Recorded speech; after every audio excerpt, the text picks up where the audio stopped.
Chapter 305. However, Caesar himself did not care about such a situation.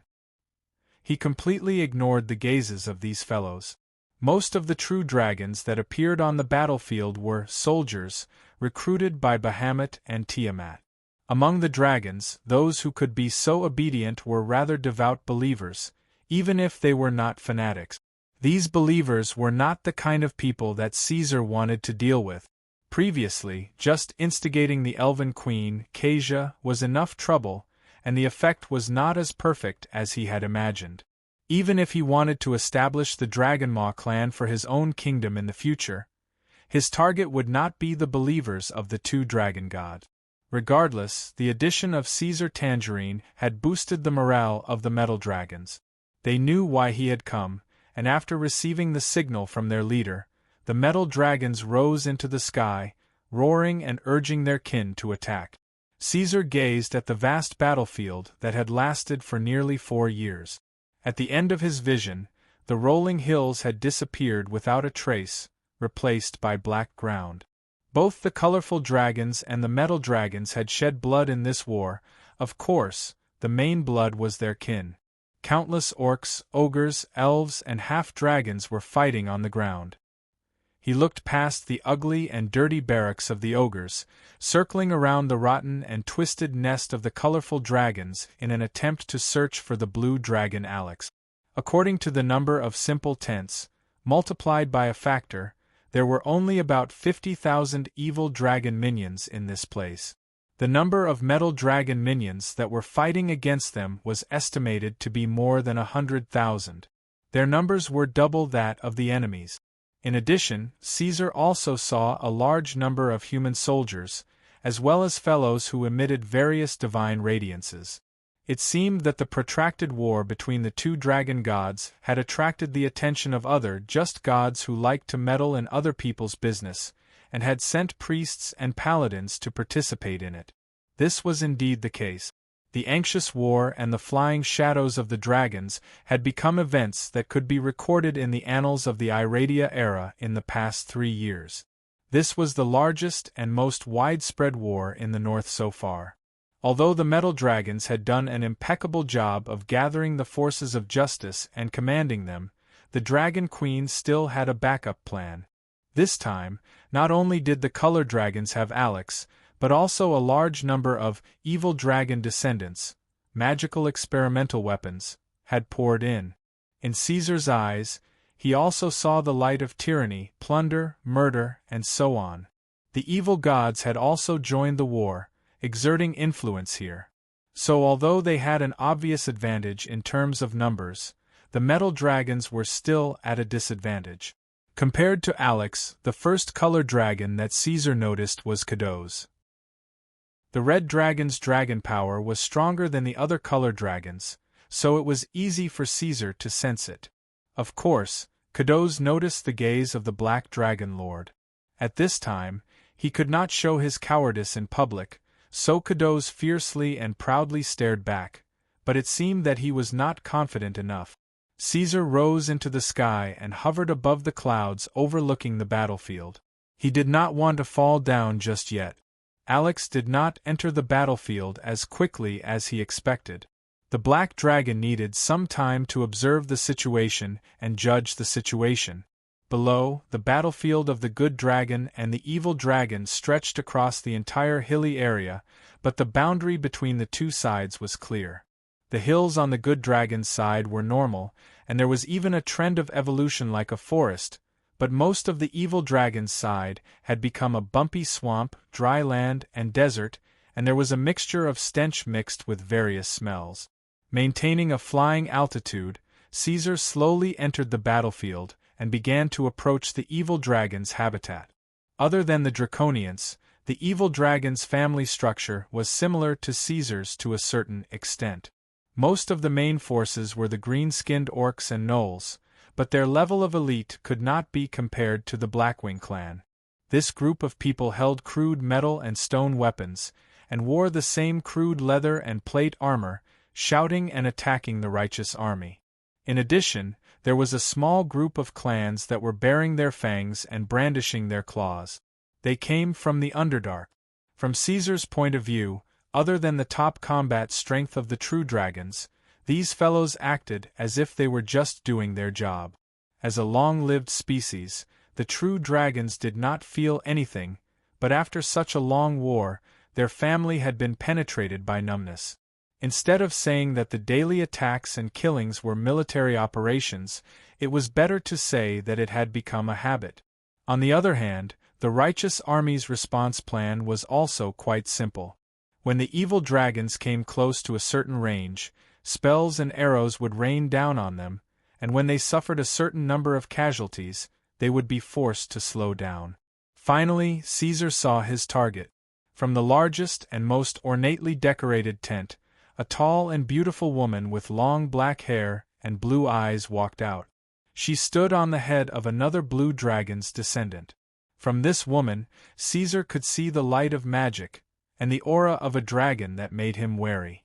The commander-in-chief who walked out of the tent seemed to be very dissatisfied with the subordinates below. She raised one hand, and energy gathered in her hand and flashed, turning the fleeing gnolls into dry corpses. Then, she raised a thunderbolt and pierced through the battlefield, tearing apart the magic barrier of the righteous army and completely destroying this simple line of defense. Under normal circumstances, Alex would not care about these ridiculous reptiles at all. She would only appear when a certain area had suffered a considerable blow. But today was different. The ancestral blue dragon suddenly wanted to show her authority, so the nearest deserters and enemies became her targets. After using a spell to drain the life of the enemy and breaking the enemy's line of defense, Alex looked with satisfaction at the fearful and awe-inspiring gazes around her. The obedience of the evil dragons to her orders had increased by a few percentage points. At this moment, Alex suddenly sensed something. She narrowed her frightening blue eyes and looked towards the sky. At the same time, a long and powerful dragon's roar reverberated in the clouds. Although all the creatures on the battlefield were enchanted with the magic to resist the aura of the dragon, almost all of them could not help but stagnate when the aura of the dragon poured down like a landslide. Even some adult dragons could not help but shrink their neck. Then, a huge figure broke through the clouds and dove down with a burning flame. Crown. Caesar's powerful command swept across the battlefield below. With the supplement of his psionic power, Caesar's control of the command had greatly improved. He could now control the range and the strength of the crown. This time, of course, it was the crown at its maximum power. The pressure was like a mountain rolling down. Chapter 306. Hee. Alex lowered her head and let out a laugh that grew louder and louder. She recognized the guy who had descended from the sky. It was her original target, the king of the Black Wings, Caesar Ordorunso Tangerine. Don't think that there would be any good-tempered guys among the color dragons. For example, an evil dragon like Alex, who had inherited all the natural instincts of the five-headed dragon queen, arrogant, crazy, cruel, and belligerent. Mutated dragon. A few words popped out of Alex's mouth. Her eyes were cold, making people shudder. The last descendant of the blue dragon under her seemed to be able to feel the emotions of its commander. It subconsciously clenched its dragon claws and plowed out 5-stone trough. On the other side, although the black dragon seemed to be making a lot of noise, he actually had no intention of joining the battle. This guy had descended from the sky. First, he had used King's authority, followed by a set of 4 colorful breaths, causing a lot of damage. After making enough noise and before he was surrounded, he had retreated in time. He patted his butt, shook his tail, and flew back into the clouds. Of course, before he left, Caesar did not forget to look in Alex's direction. The meaning in his eyes was self-evident. This was the simplest provocation and seduction. Any intelligent creature with normal intelligence could see through it. Alex was also very clear, but she did not care. The ancestral true dragon had the confidence and pride of an ancestral true dragon. Under the hidden protection of Tiamat, she wanted to catch up and kill it. She was not worried about any schemes behind the black dragon's back. Looking at the mutated black dragon that had risen into the air again, Alex's breathing calmed down. She jumped off the head of the blue dragon's descendant lightly and returned to her true form in midair. Her ridiculously huge true form completely squeezed the blue dragon's descendant into a corner. Almost at the same time that Alex's 4 feet touched the ground, a bright teleportation circle appeared under her feet. The next second, the ancestral blue dragon appeared directly less than 50 meters above Caesar. She stared at him. "Mutated dragon, it's my first time meeting you. I'm very happy." Caesar stared blankly at the sudden appearance of the blue dragon, then replied, "How happy are you?" Alex choked on his words, and the cold aura that had been brewing was instantly swept away. Damn it, this isn't the way Iradia true dragons speak. These guys with strange souls are really scums that don't play by the rules. Perhaps you don't know, but I woke up this time because of you. After a pause, Alex maintained his dignified aura. I'm very happy to see that the cowardly fellow who had previously avoided the war actually dares to return to this territory. It's too early for you to be happy, Caesar muttered.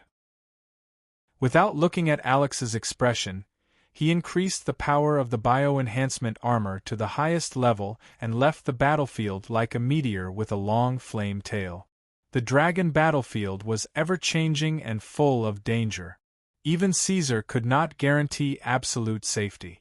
If he were to fight with Alex here, he would have to be on guard against attacks from the dark at all times, which would be very difficult. He had to play to his advantage, and try to find a place without outside interference to fight with Alex alone. "How dare you ignore me?" Alex roared furiously. Most of the pentashade dragons were capricious and easily angered. Ancestral dragons were even more so. After being ignored twice in a row, the blue dragon with the title of Tyrant was already beyond angry. However, ordinary flight alone would not be able to catch up with Caesar, so she used her continuous instantaneous displacement ability to quickly catch up. As her emotions fluctuated, electric arcs appeared on her body. This ancestral blue dragon's eyes were filled with the desire to fight. The next moment she made her move. The extreme Thunder Abyss prison was like an upside-down blue waterfall, chasing after the stars and moon as it flew toward the Black Dragon Lord. Every strand of electric arc could blast a hole through an ordinary creature. Caesar made a spiral turn that was difficult for ordinary true dragons to do, avoiding the surging electric arcs. However, this was not the end. Alex's spells came one after another. Vicious Curse, Weakening Resistance, Greater Lightning Chain attacked one after another. However, this was ineffective against Caesar. This guy was only one step away from completely becoming an insulator. Whether it was spells or divine spells, it was difficult to have the best effect on him. This was the initial test. After knowing this, Alex was not completely discouraged. Facing the black dragon who did not even look back, the ancestral dragon displayed a powerful divine spell, a time delay. The whistling hurricane froze in the cage of time, and everything slowed down. In this area, the blue dragon stretched 1 second to 1 minute, and time seemed to be frozen. This was a divine spell that did not have an effect on Caesar himself, so it worked steadily. Alex opened a passage for herself and quickly arrived at Caesar's location. She came to the top of his head and swung her tail over. The storm was torn apart, and the swinging tail full of divine power was like a blow from the sky. However, in order to launch such an attack, Alex had to avoid the effect of the time delay. So the moment her tail was about to touch Caesar's body, the effect of the time delay disappeared. At this stage, although Caesar had time to think, it was difficult for him to have time to react. However, with his unparalleled terrifying reaction, he still twisted his body and slapped back with his big claws to offset the tail swing, not causing him any damage. However, the collision caused by the feedback made it impossible for both sides to continue flying, and they fell at high speed in an unstable position. As soon as Caesar came into contact with the blue dragon's body, he immediately triggered several defensive spells. Thunder bombarded Caesar's body, but the mutated black dragon was almost immune to all spells. Both sides crashed into the rock layer of the mountain and fell dizzily, but they immediately stood up and roared together to fight. The furious blue dragon Alex, like other angry dragons of her kind, would not avoid a fight, not to mention that the opponent was a traitor that had been confirmed to be eliminated, a mutated dragon. But soon she found that the other side was much more difficult to deal with than she had imagined. Although she had a slight advantage in terms of size and weight, this black dragon's strength in grabbing, hammering, and swinging tail was amazing. Alex spent a lot of effort to break free from the black dragon's bite, but there were already a few more buttons on her scales. What shocked Alex even more was the hardness of the black dragon's body. She thought that she had paid enough attention to this mutated dragon, but her sharp claws, which had always been successful, were blocked by the strange armor scales of the black dragon. When she found that she could only barely tear the opponent's scales with all her strength, the threat level of the mutated black dragon in Alex's eyes increased by more than an order of magnitude. What she did not know was that, at the same time, Caesar had almost the same idea as her. Before this, close combat was Caesar's absolute domain. No true dragon could compete with him, not even the red dragon, who was known to be the strongest in strength. If Caesar had not shown mercy last time, the legendary red dragon Kadozi would have been reduced to a pile of dragon bones. But this time, he was actually evenly matched with the blue dragon. The black dragon, who had temporarily separated, returned to the sky. Alex stared at the black dragon's nostrils and breathed heavily. Both of them were freaks that grew at an extremely fast rate. Whether it was their growth speed or the strength of their physiques, they were far superior to the average. It could be said that they were evenly matched. However, Caesar secretly frowned. The 35-meter-long mutated black dragon and the 37-meter-long ancestral blue dragon had a slight difference in body size and weight that could be ignored. Based on the current situation, his absolute strength was still above the blue dragon's. It still seemed like a good idea to engage in close combat. However, one thing that must be noted was that Alex was not ignorant of magic like him. The ancestral blue dragon's talent for magic was not comparable to the common pentashade dragons. Sure enough, as Caesar expected, after a short escape, Alex began to enchant herself with magic. In the whistling magic light, Alex's body was covered with a layer of electric arcs. When the light dissipated, she was already covered with a layer of flowing energy armor. Her original wings were almost impossible to see, or it could be said that they had become thunder. In the original position of the dragon wings, jumping electric arcs extended from the bones of the wings, forming an even more exaggerated shape of thunder wings. With just a wave of his hand, the strong wind pressure caused a mess.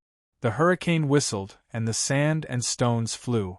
Alex came in front of Caesar, and his low voice was like a jumping electric current, fierce and violent. "Good fight, mutated dragon. Thank you for the compliment." Caesar grinned and slowly straightened up. He bared his sharp teeth at the blue dragon. Fine flame cracks spread out from his chest. His voice was like the crackling of exploding sparks. "You're not bad either. Next, the second round," two voices said in unison. Chapter 307. The lightning that dashed out of Alex's back covered the entire sky. The term Thunder Abyss Prison was reflected in the most real way on her body. Like a tide that appeared in the sky, it contained the terrifying energy that could destroy everything. Lightning swirls that were expanding continuously appeared around her. The gathering clouds were gone, and the roaring hurricanes fled. The unfolding lightning was like a sky curtain, emitting soul-piercing brilliance. Tisk, tisk. Looking at the magnificent scene, Caesar couldn't help but compliment even though the two parties were in the middle of a confrontation. A power that can change the weather independently of the magic models. A true dragon with the bloodline of the ancestors finally looks like a giant dragon. Is that so? Alex's tone had already deviated from the category of creatures. It sounded like the sound of electric arcs colliding, sharp and ear-piercing. As a matter of fact, her wings and tail had been elementalized. Are you going to use that as your last words after witnessing the magnificent power of the ancestors? The sky of thunder rumbled. The area had been completely reduced to a windless zone, but 3 tornado-like lightning storms rose and locked onto Caesar from different directions. The black dragon opened its mouth, but what it breathed out was scalding hot air. After the fission furnace started working, its basic breathing ability had been strengthened. The febrile wind caused the temperature to be out of balance, and the air in its path was violently distorted. The 3 lightning storms let out terrifying roars as they collided head-on. Although the momentum was not as great as the other parties, Caesar's breath was even stronger than the lightning storm, instantly turning the lightning into harmless arcs of light. He increased the power and speed, shuttling through the lightning, trying to get close to the blue dragon's position. Alex smiled coldly. His chest also showed signs of elementization, further strengthening his ability to control energy. The lightning storm that poured down exploded at the same time. Forked lightning, blazing electric arcs, ionization spells, and so on shot out, including almost all of the low-level lightning spells. Walls, spheres, and rays of various forms of energy weaved into a net of destruction, further reducing the space that the black dragon could move in. Alex was right about one thing. This was indeed the unparalleled power of the ancestors of the true dragons. Caesar had never dealt with such a situation before. His previous enemies had basically chosen to give up on energy attacks after discovering his physical resistance. However, Alex was different. Her spells were endless and had already begun to cause damage to Caesar. After all, the Black Dragon was not a real legendary dragon and did not have the ability to completely ignore magic attacks like the power dragons. At least for now, he could not do that. However, it seemed a bit difficult to defeat the Black Wing King. Psionic disintegration. Caesar began to use the psionic power that he had studied for some time. Now, he could not only use psionic power to support his command ability, but he could also materialize it to form an impact on reality as a means of attack. Of course, due to the lack of power level, this kind of attack was mostly probing. Child's play. Alex felt the vibrations in her elementalization area and then raised her dragon claw. With just a wave, the psionic power that Caesar displayed turned into nothingness. However, what followed was the real killing move of the Black Dragon. As the crimson flames rapidly approached, the ripples of annihilation energy spread out, the dustless land. The elementalized blue dragon did not disappear. Instead, it burst into an even more dazzling arc of light. At the same time, the thunder canopy seemed to have lost control and collapsed with a loud rumble. Then, it filled the sky like green smoke. The dustless land created a temporary dead magic area. In Alex's eyes, an anti-energy field spread out with the Black Dragon as the center, causing her to be unable to use any magic abilities. The ones that she had already displayed were also removed, including flying and elemental true form. The huge blue dragon instantly became a rootless duckweed and began to fall straight down. Caesar watched Alex fall. He knew that after a short pause, the blue dragon would break free from the influence of the dustless land and regain control of energy. He did not want to give her the chance. Fission breath. The beam of light exploded between his teeth, and the terrible energy flood drowned the blue dragon's body. However, Caesar's expression did not show any signs of slowing down.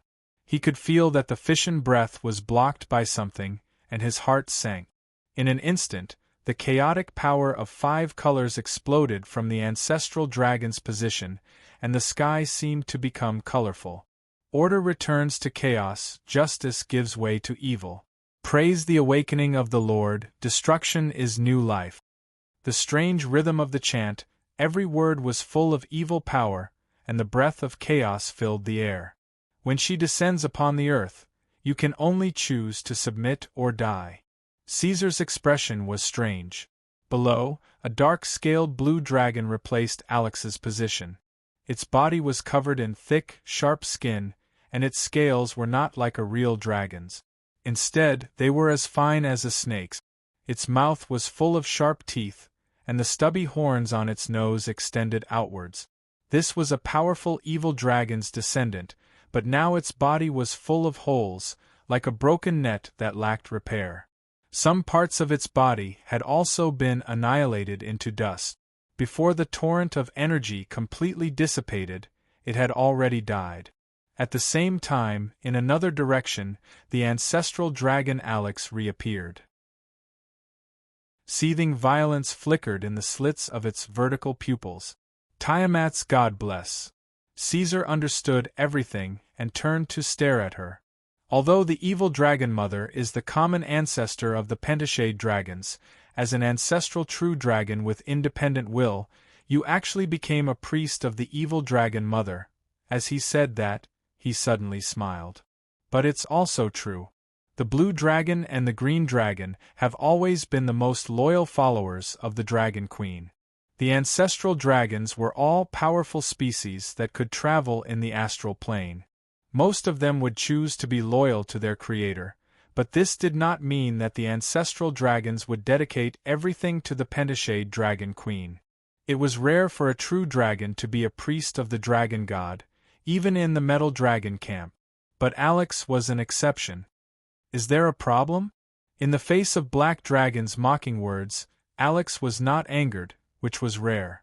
Instead, she looked at him seriously and replied, "Unlike those idiots who have no faith, and those who have shallow faith, Her Majesty Tiamat's gift is powerful and realistic. What reason do I have to refuse? Even if one day I die gloriously in battle, I can still be reborn in Her Majesty's God's kingdom. As for an arrogant and ignorant dragon like you, you have no chance after death. Your soul can only become the cornerstone of hell." As she spoke, Alex touched the smooth scales on her chin. Even though she had used blessing to avoid the black dragon's fission breath, her scales had softened to a certain extent under the extreme heat. Alex's words made some sense, but gods were never the object of Caesar's respect. In his opinion, gods were more powerful life forms, and believers were the lambs and slaves of gods. Giving up faith was something that Caesar could not do no matter what. He shook his head. The short conversation with Alex ended here. Caesar scratched his big chin, and his surging fighting spirit was gradually extinguished. "All right, go back and find your evil dragon mother." At the end of the day, there was no deep hatred between them. Caesar had only promised the metal dragons that he would stop the tyrant, but he did not guarantee that he would be able to kill the tyrant. Now that both sides had used all their trump cards, it would be a strenuous fight to the death if they continued. The lazy black dragon did not have such thoughts. As an ancestral true dragon, Alex's intelligence was much higher than that of ordinary blue dragons, so she could easily understand Caesar's meaning. She raised her head and said, "Dragon with a different body, do you think you can leave so easily?" Caesar raised an eyebrow. "So, you plan to continue fighting and prepare to die here?" "Ha ha!" The blue dragon let out a breath and let out a thunderous laugh. His eyes were full of fighting spirit. "In a sense, you are right. It is either you or me. There has to be a decent dragon to die for this show to end." "Very well." Caesar lowered his head, and a black light burst out from the gap between his vertical eyes. Then, the third round. Chapter 308. Alex began to bless herself with spells again. As an ancestral true dragon, even though she had yet to reach the ancient dragon stage, Alex had already reached the legendary stage and was gradually reaching the peak. The blood flowing in her body was filled with magic power, and countless high-level spells and talents were available to her. Alex cast blessings, energy armor, and first strike on herself in one breath, which made her perceptive and agile. The black dragon also raised his head and cast his ability, but it was not magic. This guy was still ignorant of magic until now. Instead, he used psionic power directly from the mind to distort reality. Psionic power was a form of power that was different from other professions.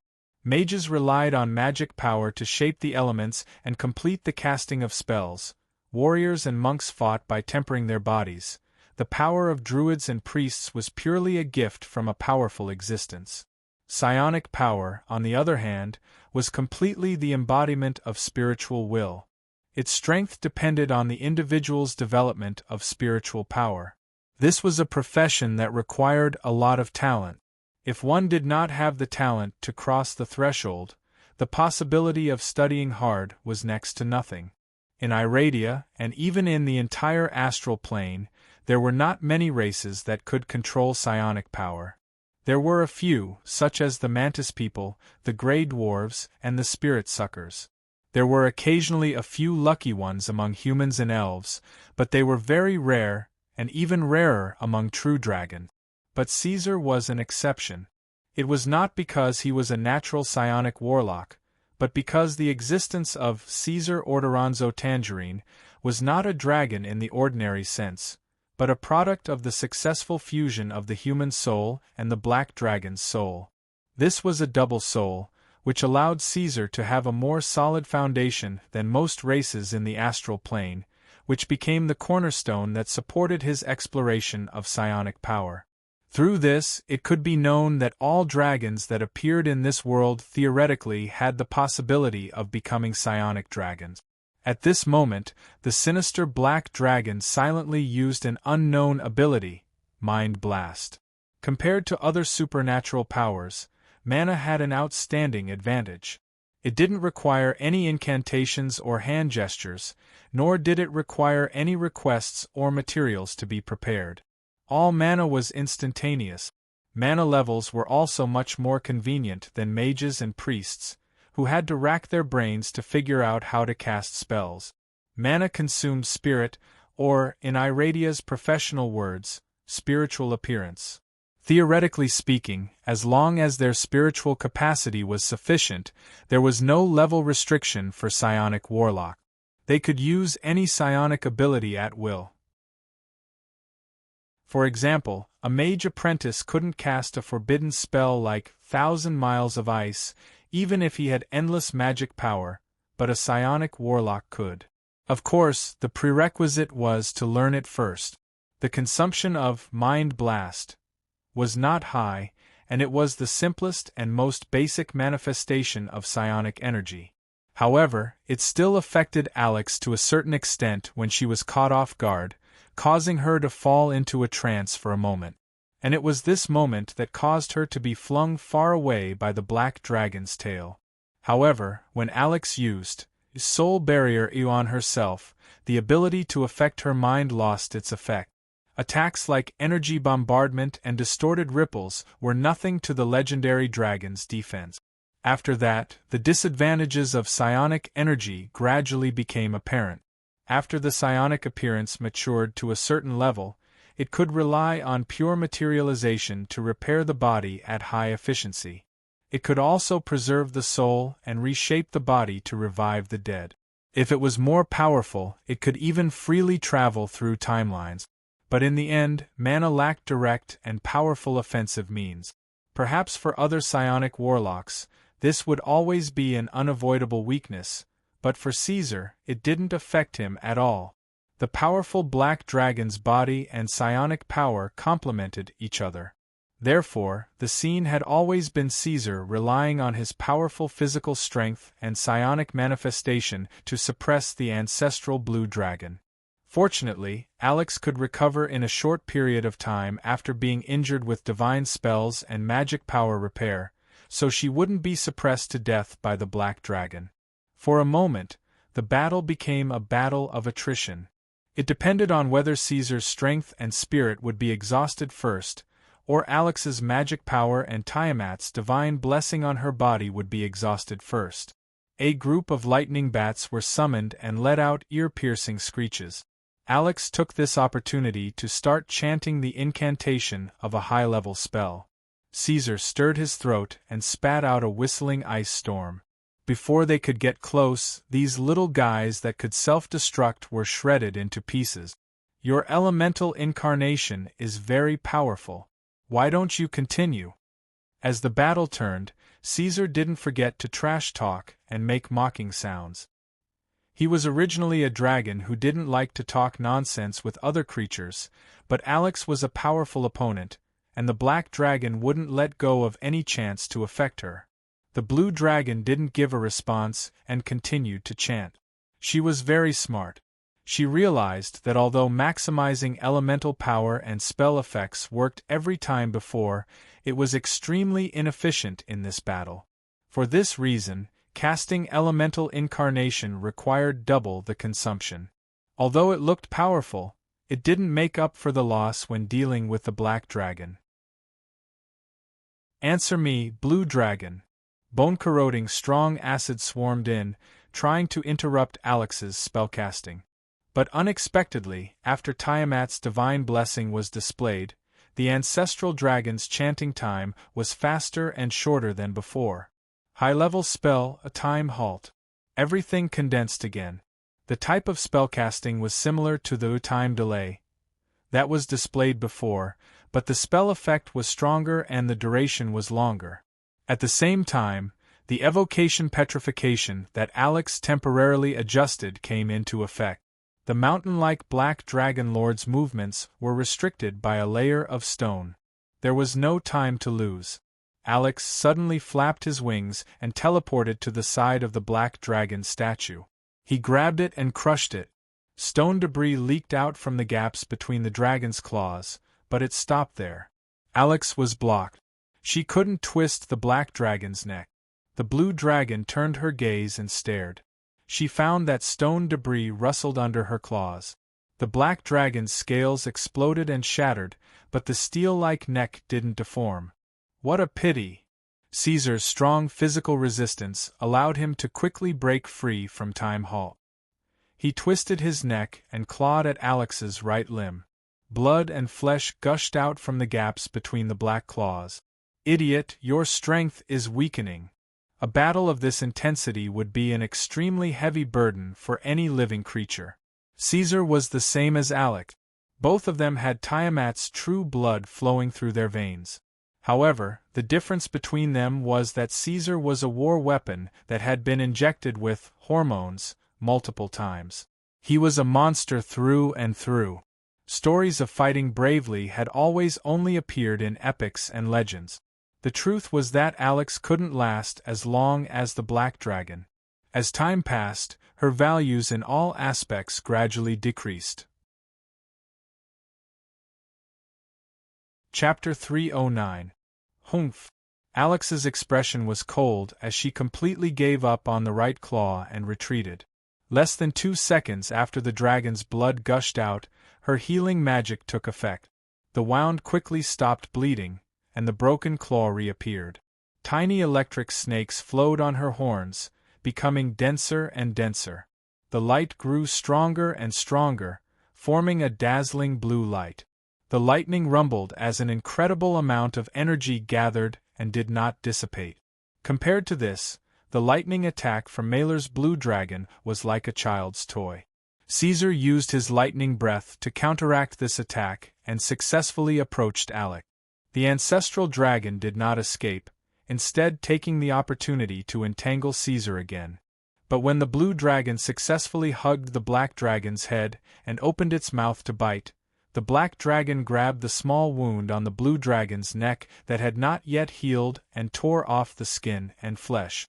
A large amount of blood burst out from the side of the blue dragon's neck, and scarlet blood splattered all over Caesar's scales.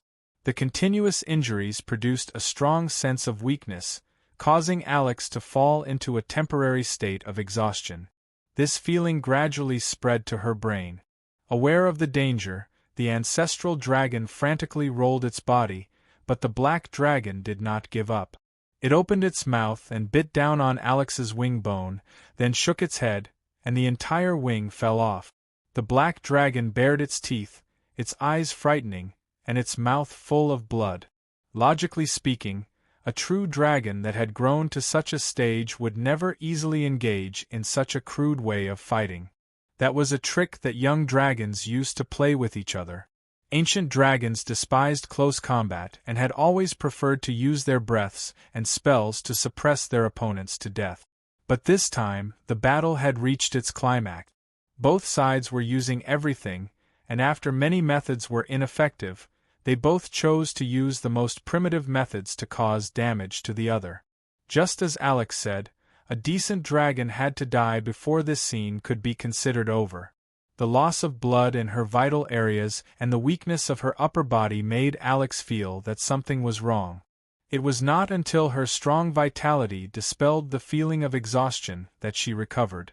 Then, she saw that the black dragon in front of her had become a double image, which made her realize that Caesar had used his psionic power again. She angrily scolded, "Despicable and cowardly black dragon! Can you only rely on your dirty spiritual energy to gain an advantage by taking a roundabout route? What a joke! Using spiritual energy is despicable? Then what did you cast on yourself just now?" Black Dragon let out a burst of disdainful laughter. He found that Alex was gradually weakening, and the scales of victory were tilting towards his side. If there were no accidents, this guy might really die here today. The blue dragon almost fainted from anger.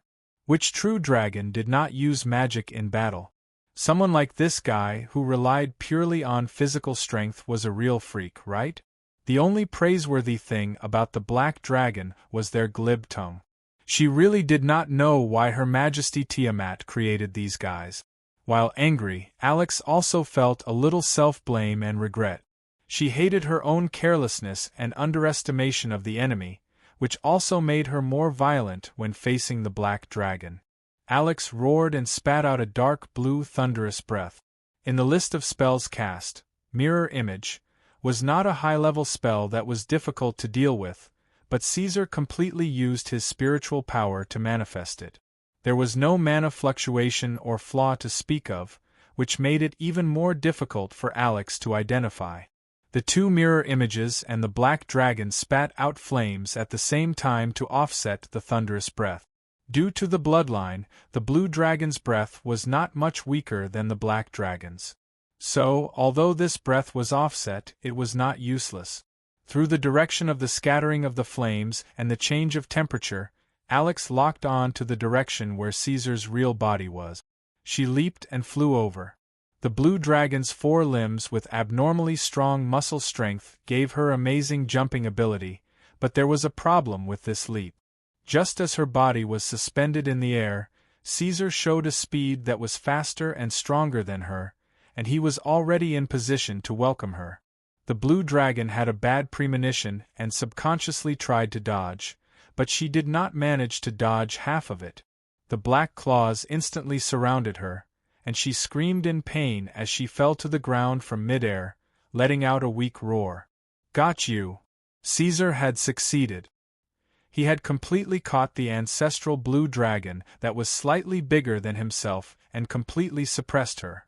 The Pentachet dragons were all cruel and violent, and the black dragon, who had a different soul, was not much better than his own kind in this regard. So this guy had never shown any mercy, and he was ready to break Alex's neck. The ancestral blue dragon also realized that something was wrong and began to shake her body wildly. Her huge body, like a small mountain, caused a burst of sand and stones as she tried to break free. Boom! It was not Alex's lightning explosion, but Caesar was overthrown by a 5-colored light that fell from the sky. Alex's struggle came to an abrupt end. She suddenly regained her freedom and turned to see Caesar fall heavily on the steep rock and roll all the way down, crushing countless rocks and splattering dark red dragon blood all over the sky. Tiamat! Caesar's anger and pain seeped out from his roar. It was the first time he had been seriously injured since he entered the legendary level. This 5-colored light almost cut him in half. The flesh on his back was torn, and his organs and spine could be seen. The dizziness and intense pain from the sudden excessive blood loss hit his brain, making it difficult for him to even stand. His body's automatic control unit and strong recovery ability worked wonders. The blood stopped gushing out, and flames flowed between the wounds, pulling the separated muscles and bones together and preventing them from worsening. Caesar raised his head and looked at the sky. There was an aurora visible to the naked eye, and it was colorful. In fact, that was the intense energy reaction caused by the divine power of the 5 dragon queens crossing the boundary of the plane. Although he could not see it, he could imagine that the evil dragon Tiamat was standing in her own divine kingdom, looking down at this place through the endless boundaries, casting a gaze colder than a snowy mountain. At the same time, the ancestral blue dragon Alex stood up again. The black dragon's brain worked quickly. The more dangerous it was, the calmer he had to be. Alex was a powerful opponent. Just dealing with the ancestral dragon was already strenuous enough for him, and he had to use all his trump cards. He did not expect that after so many years, the Dragon Queen, who was busy every day, would still pay attention to this small area in Iradia, to the extent that she did not hesitate to use her divine power projection to descend again. There was no time to think about the cause and effect or how to deal with it.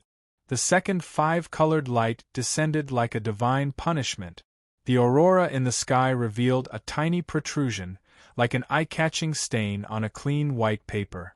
The stain grew longer and longer, and visually, it looked like a vast rainbow, descending into a 5-colored waterfall. It looked like the light was becoming more and more powerful, but in reality, its power was gradually weakening. Tiamat knew very well that the black dragon with a mutated body would not appear again for no reason. This fellow's arrival this time was very likely to have reached some kind of creed with the metal dragons, and that old bastard platinum dragon was very likely to provide him with protection. In order to avoid her old opponent, she did not use the Apostle's Descent this time. Instead, she directly crossed the endless barrier and cast divine punishment. However, the dimensional barrier was rather strong. The power of the gods was rapidly being consumed. It went from solid to loose and then to drifting. If Eladia had been even more isolated, perhaps the 5-colored light would have collapsed and dissipated before it could even reach Eladia. Of course, the advantage of doing this was that Tiamat's divine punishment only took the blink of an eye from appearing to hitting its target. Other than the person involved, Caesar, even the platinum dragon Bahamut did not have time to react. The light once again pierced through Caesar's body, and the giant centipede-like wound was torn open again. Chapter 3:10. The excruciating pain of his body being torn apart did not cause Caesar's mind to become muddled. If he stopped thinking at this moment, even if it was just for a few seconds, it could bring about fatal danger to him. Tiamat was the true ancestor of all evil dragons and a giant in the endless realms. However, Caesar already had a certain understanding of her. From his previous encounters with her and historical events, the 5-headed Dragon Queen was a smart and powerful dragon god. She was not like the Platinum Dragon, who never used any strict dogma to regulate her followers. She was also unscrupulous and was one of the sources of evil and disaster in the endless realms. Tiamat was a gambler, but she was different from those who would put their lives on the wheel. She was used to choosing the right time to act boldly. As long as she thought that there was a chance of success, even if the chance was less than 10%, she would still act brazenly. If her footsteps were blocked, she would make a second judgment without hesitation. She would either give up decisively and wait for the next opportunity, or she would continue to increase the stakes and kill all of them. This was Caesar's definition of Tiamat. Of course, the most important thing was that Tiamat would consider the risks when doing things and leave a way out for herself. She was not like a certain god that Caesar had met before. Before the fight, the god was arrogant and had an arrogant look as if victory was within his grasp, but after he lost, he was filled with fear and shouted, This is impossible. It was as if denying the result and avoiding the truth would not be of much use. Sorry, but that was Malor, the black-blooded beast whose mind was filled with chaos. There were many ways for gods to influence the main material world, but all of them required a high price. The simplest and most powerful way was to be like the god of the hunt, who used a small part of his divinity to bear the weight of a large amount of divine power and the descent of an apostle. However, Tiamat was not stupid. With the black-blooded beast as an example, she would not use such a method again. Even if the possibility of the black dragon being able to steal her divinity was very small, she would not allow such a possibility to appear. At the same time, in order to be one step ahead of the others and avoid the platinum dragon god's gaze, Tiamat did not choose to descend with a blood sacrifice or forcefully raise the power of her believers. Instead, she used divine punishment from outer space and launched a long-range attack during the battle between the black dragon and the blue dragon. God's punishment was the most effective way for a god to display their power, and its consumption was undoubtedly exaggerated. After crossing the material barrier, less than 10% of God's power was left. This meant that Tiamat had to use more power and pay a huge price to attack Black Dragon. But fortunately, this kind of consumption could be recovered. Alex lowered her body slightly and stared at the Black Dragon's strange body. She also stared at the sunset on the other side of the sky. She knew that the divine punishment was not over yet. She was patiently waiting for Tiamat to show her power again. She was prepared to deal a fatal blow to the Black Dragon when he was heavily injured and end the show. But out of Alex's expectations, the third attack did not come for a long time. The huge consumption and small results of the first two interdimensional divine punishments made Tiamat fall into a short period of contemplation. But in just a short moment, the Dragon Queen decided to continue increasing the stake. She was determined to not leave any future trouble and kill the Black Dragon. A power that was hanging in the air quickly gathered. The earth that was gradually being covered in darkness was covered in a sunset glow again. The Pentashade Dragon Queen planned to use an even more powerful divine punishment. Observing the speed at which Tiamat gathered her power, Caesar judged that there was still some time. He began to do his best to start healing his existing injuries. At the same time, he saw Alex flapping her wings and squatting in a corner, waiting for an opportunity to strike. Using the ancestral blue dragon to threaten Tiamat? No, as a synonym for evil power, Tiamat's attitude towards her people was like how she treated her weapons and tools.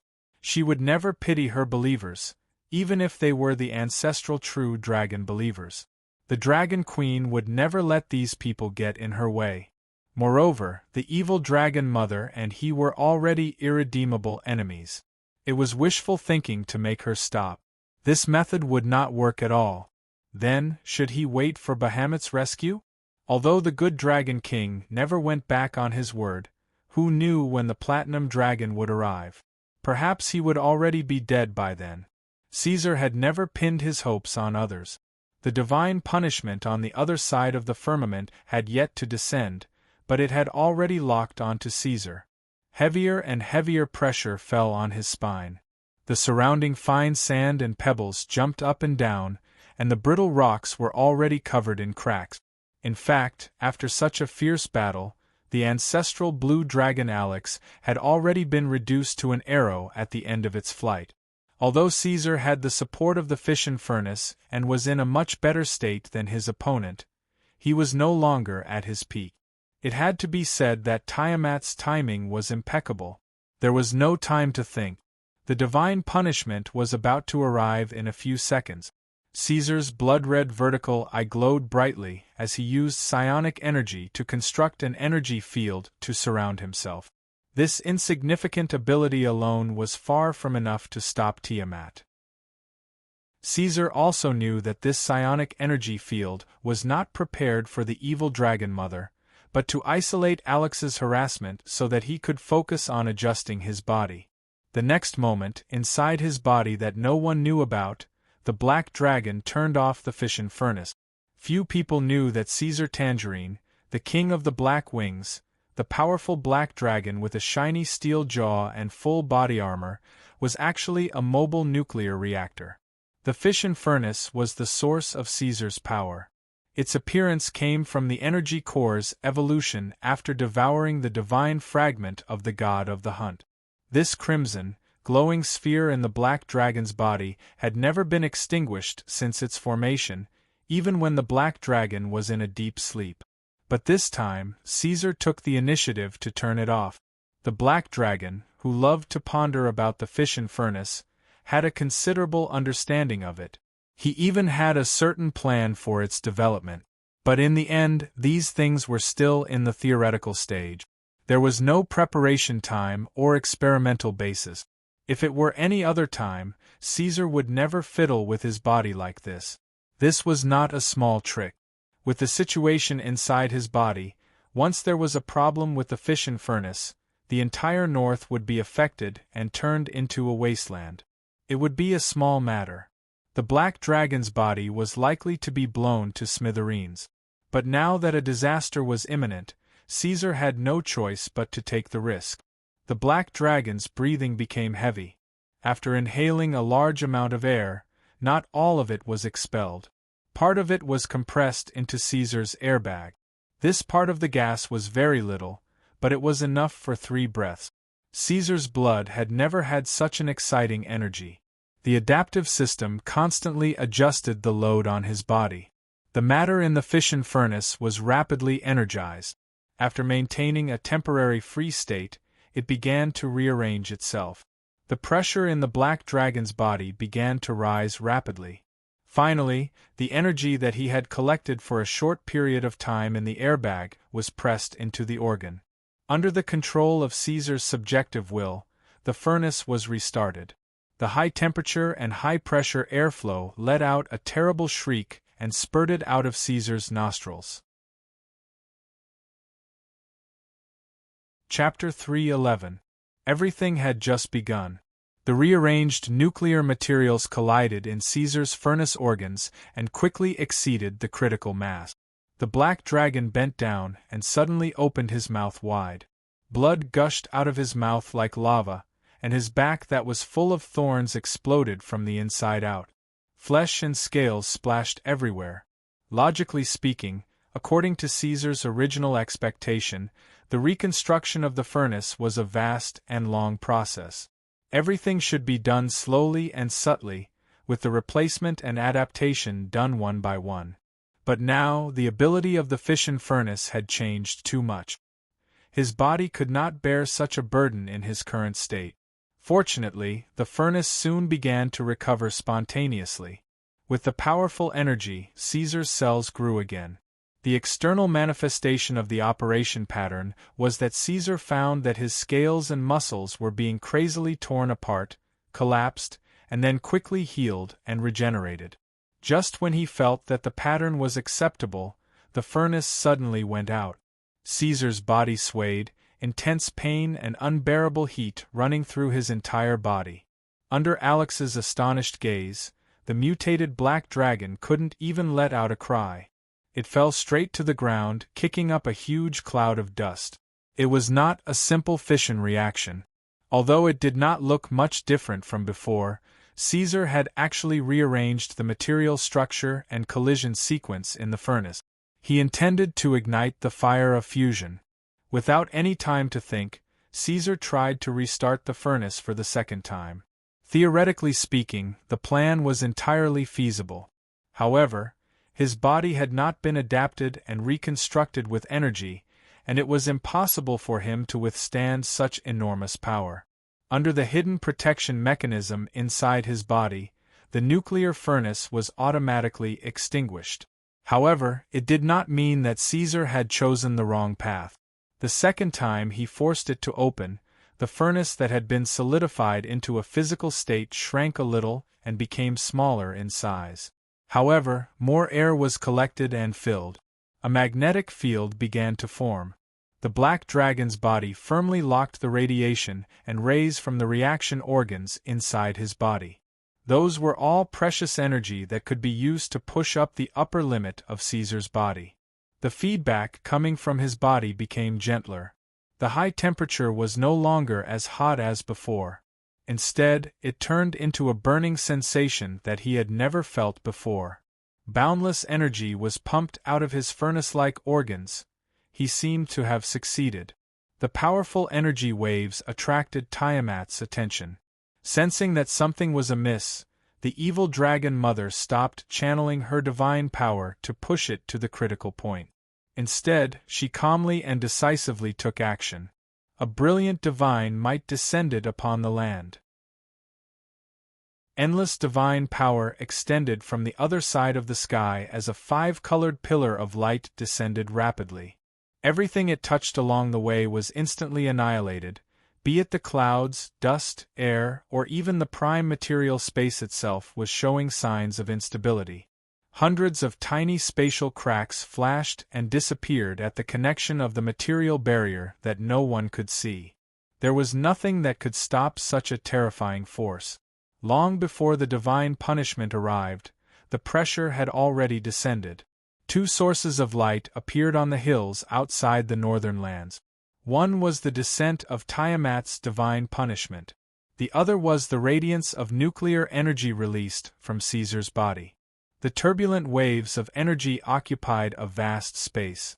Thousands of crushed stones, from the size of a fist to the size of a house, were all lifted up by the unpredictable pressure and floated in the air. The five-colored divine punishment and the radiance of nuclear energy complemented each other. Both emitted a powerful light that was difficult to look at directly. However, the difference was that the five-colored divine punishment kept dissipating in the air as it passed through the material barrier and became weaker. On the other hand, the energy reaction of the black dragon, who was standing on 2 feet, was getting stronger.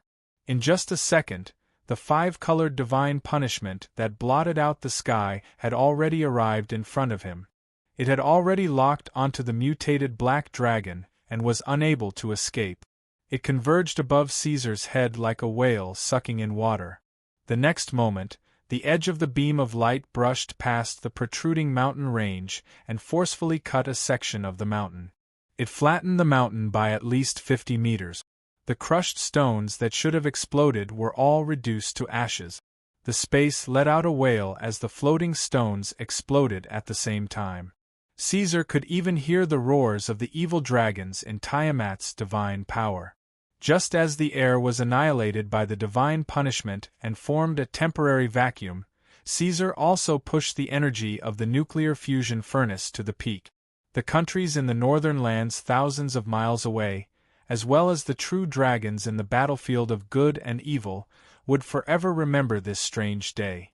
In addition to the vast and beautiful five-colored rainbow descending from the other side of the sky, a large fireball that radiated light and heat appeared in the sky, a black sun. This time it was not a breath. An indescribable energy condensed between the dragon's claws and was lifted up by Caesar. It was a dark red ball of light that was only the size of a human head. However, every wave that it emitted was frightening. For the first time, Caesar completed the release of energy. He manipulated the nuclear energy in his body to condense into a physical form. This was a terrifying crystallization of energy. Long before Caesar condensed the energy, Alex had already felt an unparalleled palpitation and goosebumps all over her body. This was not the divine punishment from Tiamat, but from this strange black dragon. If she was at her peak, the ancestral blue dragon might have been able to brace herself and stand where she was. However, at this moment, she had no confidence at all. She could only flap her wings and fly away, intending to wait until the dust settled before returning to investigate. The ball of light slowly rose up, leaving the Creator's palm with a slight tremble. It flew faster and faster, heading straight for Tiamat's divine punishment. It peeled off the dark outer layer, revealing an extremely unstable essence, releasing an immeasurable amount of light and heat.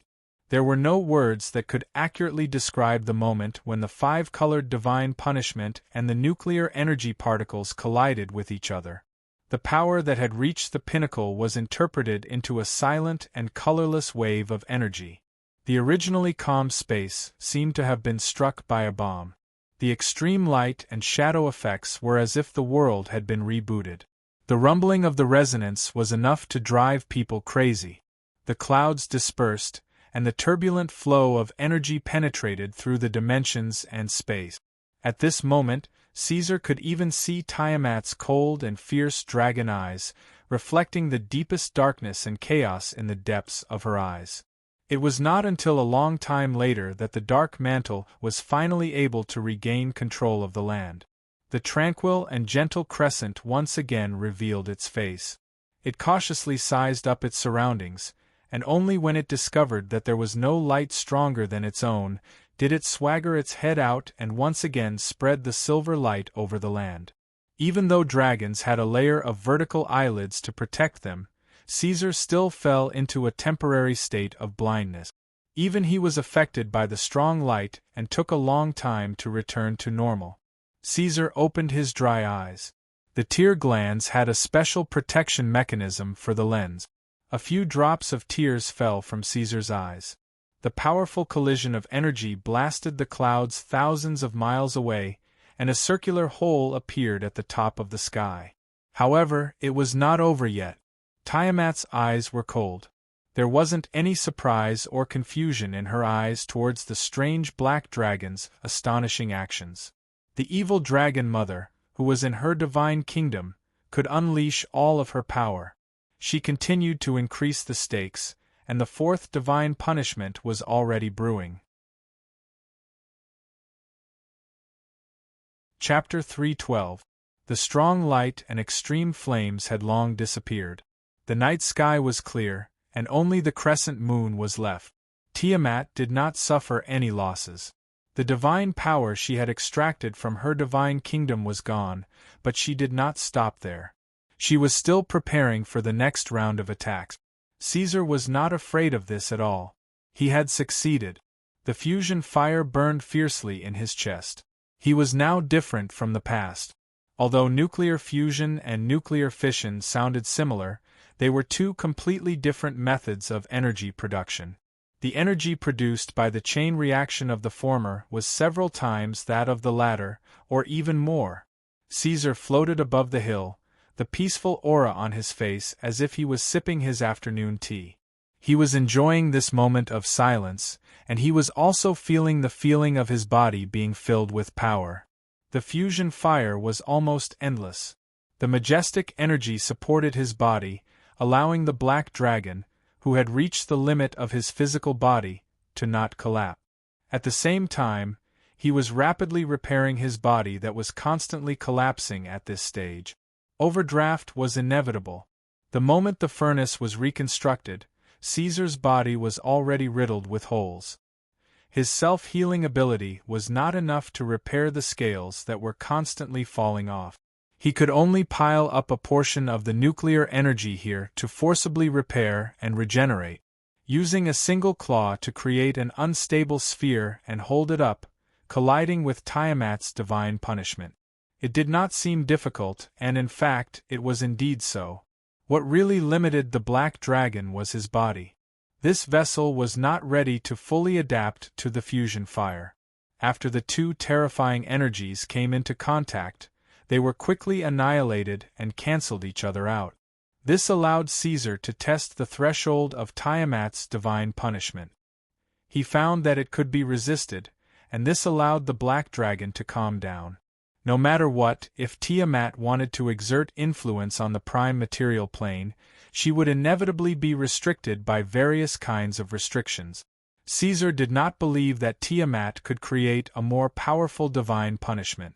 As long as the energy level was the same as before, or even slightly higher, he would be able to withstand it and would no longer have to fear Tiamat's divine might.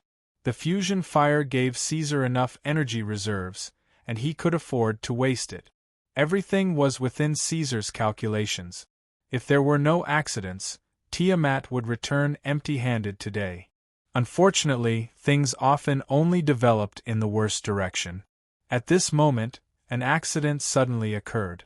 The fusion fire that had been stabilizing was extinguished once again. Caesar fell from a high place and collapsed to the ground once again. His body, which was already riddled with holes, could no longer support himself. The most exaggerated cracks in history appeared. Although he did not bleed much, the sudden weakness made the black dragon understand his current situation. On the other hand, his mental state was similarly worrisome. His psionic energy had long been squeezed out of him, and after the excitement, his mind was immediately filled with tiredness. The black dragon's mind was in a mess.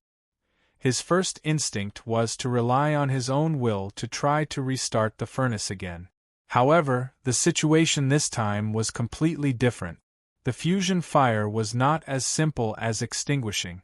After a brief sign of instability, it actually began to rapidly decompose and reform into the fission-fusion state that Caesar was familiar with. The majestic energy that had been pumped out disappeared without a trace. "Damn it, what the hell is going on?" the black dragon roared. In fact, he knew very well what the cause of this problem was, but he was unwilling to admit it. The fusion fire was ignited in an almost perfect state, but Caesar's body was the first to give out. If he did not activate the protective mechanism of the force downgrade, this mutated black dragon would probably self-destruct and die before Tiamat's divine punishment descended. His eyelids were getting heavier and heavier. Waves of tiredness and weakness attacked the poor black dragon's brain. Caesar had never liked this feeling. This was a sign that his body was reaching its limit and his brain was out of control. Now that he was in danger, he could not let this happen. The annoying hazy state lingered in his mind. Caesar walked on the surface of the empty sea. He did not know when he arrived or how he arrived. His body seemed to have turned into a ghost, drifting on the sea filled with hurricanes and reef. His entire body was filled with a deep sense of powerlessness. The sound of rolling waves was heavy. The turbulent waves rolled up white waves on the ink-black surface of the sea. The scene in his dream was like a rough silhouette painting. Caesar did not even know why he had appeared here. "Do you thirst for power?" Just as Caesar was puzzled, a strange and familiar murmur suddenly sounded. This voice was not the language of any known species. Even the vocal organs of living creatures could not produce such a strange tone, but it went straight to Caesar's heart, allowing him to understand the meaning of this voice. "It's you again?" The black dragon's vertical eye turned and looked around with a cold face. Many years ago, he had come into contact with such strange and vicious things. Back then, the indescribable statue found in Roy's house was sent to the Blackwing Kingdom. This voice had first sounded then, but after being interrogated and despised by Caesar, it disappeared silently. It did not affect him at all. After the statue was destroyed, the people of the Blackwing Kingdom who came into contact with that thing quickly went crazy and died. Everything after that was calm and peaceful. Similar strange things did not happen again, and Caesar gradually put it to the back of his mind. He did not expect that it would appear again after so many years. It was like a poisonous stinger buried in the deepest part of his body. When the black dragon reached his limit, it took advantage of the situation and created an illusory dream to hook Caesar into the dream. A bright bolt of lightning flashed past, illuminating his body. At this time, Caesar realized that he was no longer the powerful black dragon lord, but a weak and powerless dragon whelp. "Stupid fantasy, childish trick." Glancing at his body, Caesar said with a frown. "Chi," that voice let out a low moan, as if it was laughing. At this time, a series of gigantic bubbles suddenly appeared in the sea. Each bubble was nearly 100 times bigger than the black dragon in the dream. Then, a hurricane surged, and the boundless sea began to rumble and tremble. It was as if there was a huge monster that wanted to escape from the prison of the sea. Rumble. In the incomparably deep darkness, A giant wave dozens of meters high suddenly roared and slapped at Caesar. However, Caesar did not dodge or even blink his eyes, allowing the monstrous wave to pass through his body. At the end of Caesar's sight, on the sea level, 2 huge full moons rose out of thin air.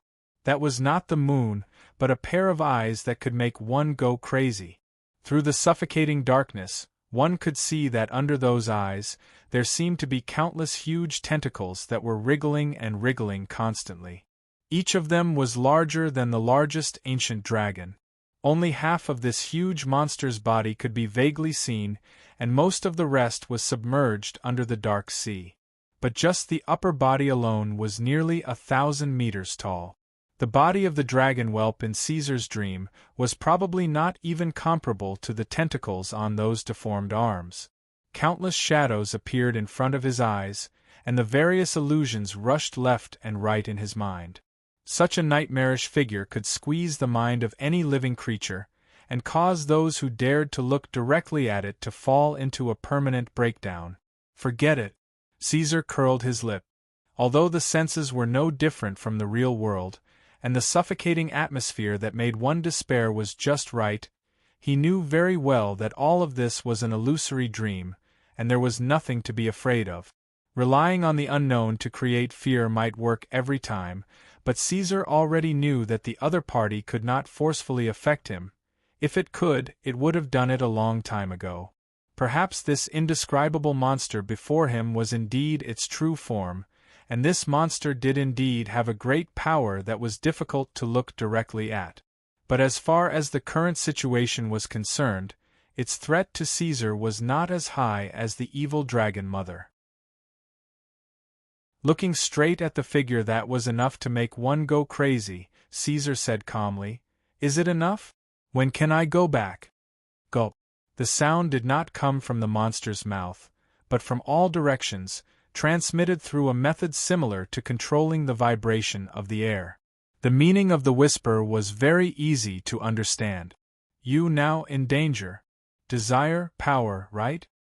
It had to be said that it had picked a good time, appearing suddenly when Caesar was on the verge of despair and powerless. It was not easy to reject the temptation of power at this time, even for Caesar.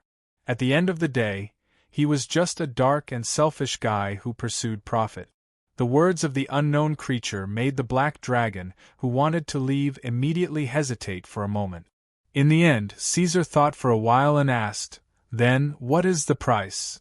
"Heh," the nightmarish figure laughed softly. The hurricane came again, and huge waves were swept up into the sky one after another. It seemed to be able to peek into the deepest thoughts of people. The black dragon had been shaken. "Your dream, boom!" Before the words could finish, a bolt of lightning came down from the sky like a long dragon, blooming with the most dazzling light, and then disappeared. Before Caesar could say anything to refuse, the whole space of consciousness shook violently, and the real dream shattered like snowflakes. In a trance, he seemed to hear a roar of anger and unwillingness. It seemed like a long time had passed, but it also seemed like only a moment had passed. A strong needle-like instinctive warning made him suddenly wake up from his dizziness. Before he could think, the feeling of impending doom filled his whole body. The black dragon looked up, and Tiamat's fourth divine punishment came crashing down in an instant. Chapter 3:13. Caesar was pulled back to reality from his dream as Tiamat's divine punishment descended upon him. Accompanied by a roar with 5 echoes, the projection of the Dragon Queen's reddish-brown body appeared on the other side of the sky. Black Dragon wanted to escape, but his body could no longer support his agility. Furthermore, the divine punishment had already locked onto him, and he had nowhere to run. The Dragon Queen's roar reverberated in the prime material plane for a long time, and in the next second, the 5-colored halos drowned out the hills. Then came a tsunami that could deafen a true dragon. In the blink of an eye, endless energy surged up, intending to annihilate the rebels who dared to defy the true God. Caesar stood at the center of the gathering of energy. He knew that a great disaster was coming, but he was not nervous or afraid at all. He did not even have time to think about where the monster in his dream came from and why it disappeared. Everything in the past turned into shadows and flew past his mind. In the end, it was fixed on a bright, smiling face. No. Giving up resistance and waiting for death was not his story. A variant dragon should not die in such an undignified manner. Caesar clenched his claws, the muscles and scales all over his body expanding as he squeezed out all the remaining potential in his body. He wanted to explode the fission furnace and fight to the death. Tiamat faced him coldly, looking down at Black Dragon from her divine kingdom with a gaze colder than a snowy mountain. Rumble. It was not Caesar who had exploded the fission furnace, nor was it the descent of Tiamat's divine punishment. Instead, another even purer energy had joined in, and the light in the sky was shattered by the sudden appearance of the stars. The Platinum Dragon God, the Lord of the Northern Wind, the good dragon mother of the Golden Heaven, and Tiamat's eternal enemy, Bahamut had finally arrived, his pale golden body appearing on the other side of the sky. Even though according to the settings, the Platinum Dragon God was the nemesis of the Pentashade dragons, Caesar couldn't help but admire the power and holiness of the Dragon God. Compared to the evil and evil Tiamat, Bahamut's aura was softer, purer, and more solemn. Legend had it that the good Dragon King controlled the wealth of 100 worlds, and he had more than 1,000,000 devout believers in the astral plane, even more than Tiamat. "Your plan has failed, Tiamat," the figure occupying the sky said. "You pretended to send an army to attack Golden Heaven to stall me, but in reality, you projected Iradia to execute divine punishment and kill this mutated black dragon.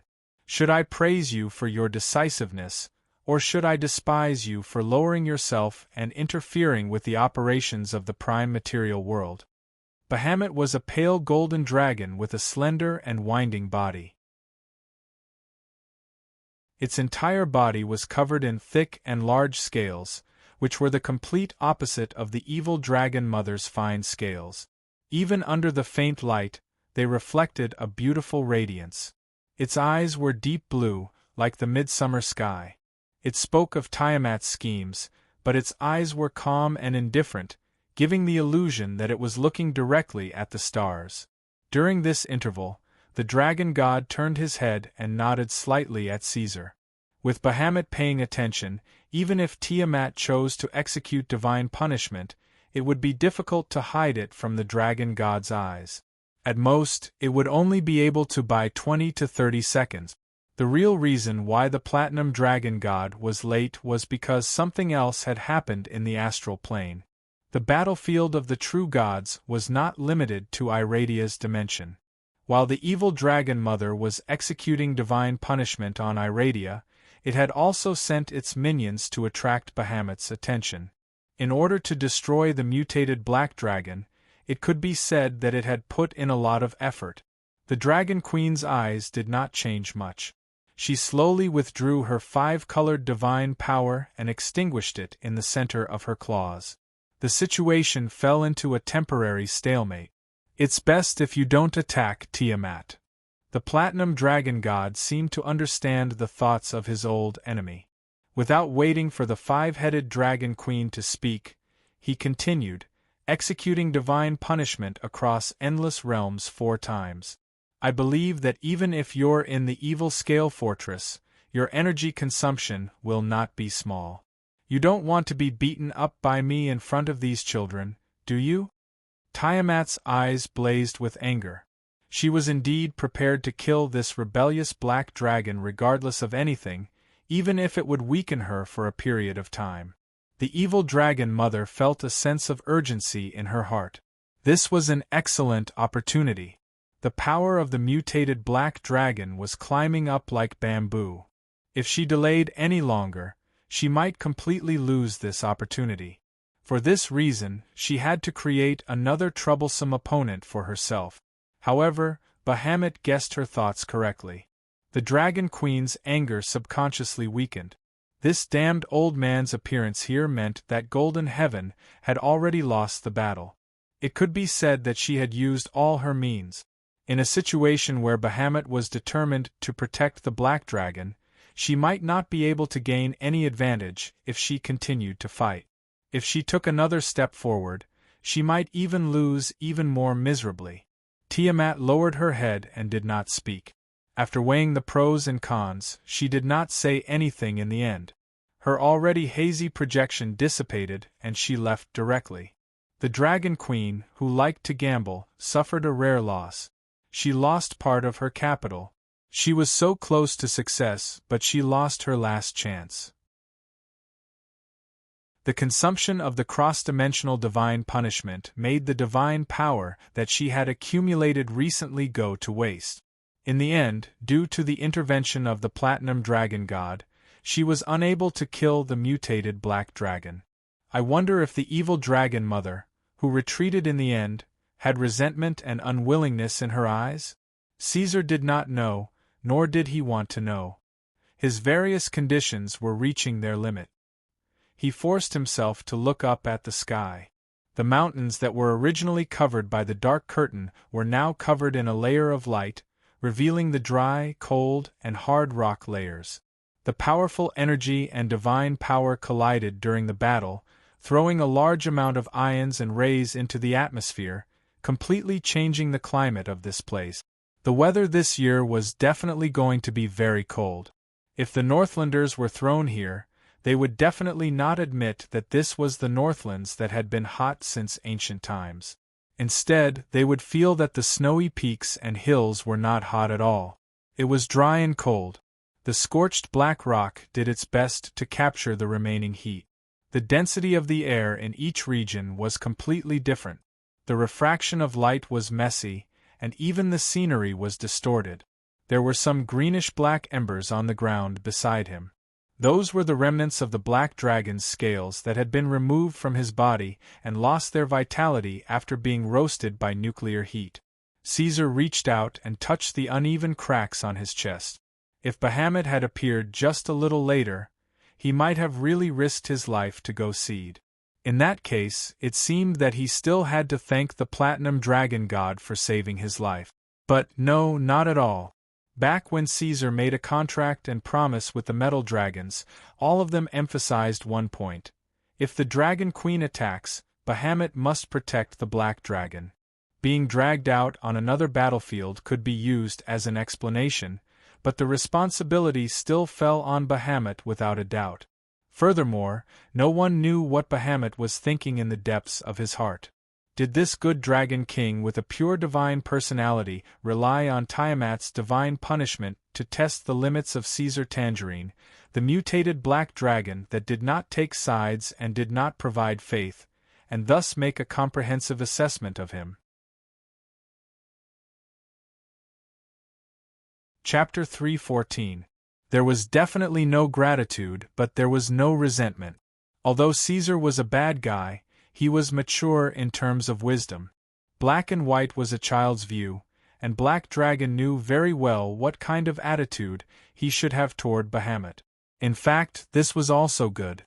If the Platinum Dragon God had acted in time and fulfilled his promise perfectly, he would have owed him a favor. Now that the Black Dragon had tricked the Metal Dragons, and Bahamut was a step too late, causing Caesar to almost be beaten to death by the Dragon Queen, they were completely even. Caesar did not know the situation on the other side of the battlefield, but he had completed his mission. Although he did not kill Alex and let the ancestral blue dragon escape, he had at least stalled her for a long time. With Tiamat's divine punishment, the alien Black Dragon could not even protect himself, and hunting the ancestral blue dragon would be as difficult as ascending to the heavens. He believed that the Metal Dragons saw this and knew it in their hearts. "Hello, Your Majesty Platinum Dragon God." The brief joy of surviving a disaster surfaced in Caesar's heart, but he quickly suppressed it.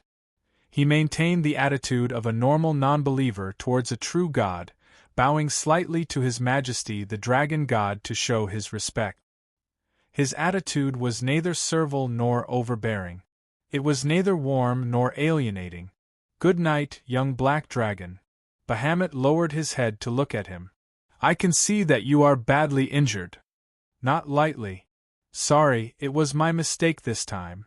It was hard to imagine that a true god would apologize to an insignificant mortal. The ancestral dragon's pronunciation was clear and perfect, and as he spoke, Bahamut's sky-blue eyes were already focused on Caesar. Soon, pure and flawless divine power appeared out of thin air, healing the alien black dragon's injured body. Bahamut was known throughout the endless realms for his unchanging kindness and compassion. Even though his target was a mutated pentashade dragon, he was no exception. As a temporary ally, he had sufficient reason to heal the black dragon's injuries. Caesar obediently shut his mouth. The platinum dragon god was a true kind god, not some cunning villain in the name of justice. For someone like Caesar who was evil and easily affected by emotions, Bahamut was a god he did not want to come into contact with. This king of the good dragon had no shortcomings at all, and it was hard to hate him even if one wanted to. Once one got involved with him, it was difficult to get rid of him. If Caesar dealt with this guy too much, he would probably really be affected, and any ambition, desire for power, or even desire for power would be wiped out completely. This was not what Caesar wanted at the moment, so he could only do his best to stay away. He expressed his gratitude to Bahamut for his help, and after a simple conversation, Caesar found an excuse to leave the battlefield. This place had nothing to do with him anymore, and after this battle, the metal dragons had no reason to ask him to help again. The black dragon was in a hurry to return to the northern nest, and there were a lot of doubts in his heart waiting for him to solve. After watching the alien black dragon fly over the hill and disappear, Bahamut lowered his head and used an invisible holy hand to pick up a piece of black residue on the ground. It was the residue of Caesar's scales after being burned by nuclear energy. The residue was only the size of a human's fist, and it contrasted so strongly with the enormous projection of the dragon god. An unusual form of energy. Bahamut's upper eyelids drooped, revealing a thoughtful expression. Different from psionic energy, magic, and divine power, where does it come from? A few golden dragons flew out from the mountains behind them. Your Majesty, killing this black dragon is more in line with our interests. All the mutated dragons that have appeared so far have all broken the rules and caused trouble. This one is the same. The mutated dragons are no less troublesome than the evil dragons. Just now, it was already at the end of its tether. As long as we take action, it has no chance of surviving. No. Bahamut, who was as huge as a mountain, shook his head and looked at the few golden dragon believers. Determine a dragon's faction in advance, label it evil, and then use that as a starting point to dig deeper into its behavior and suspect its motives for everything it does. Things in your eyes will develop as you expect. But Your Majesty, it is indeed evil.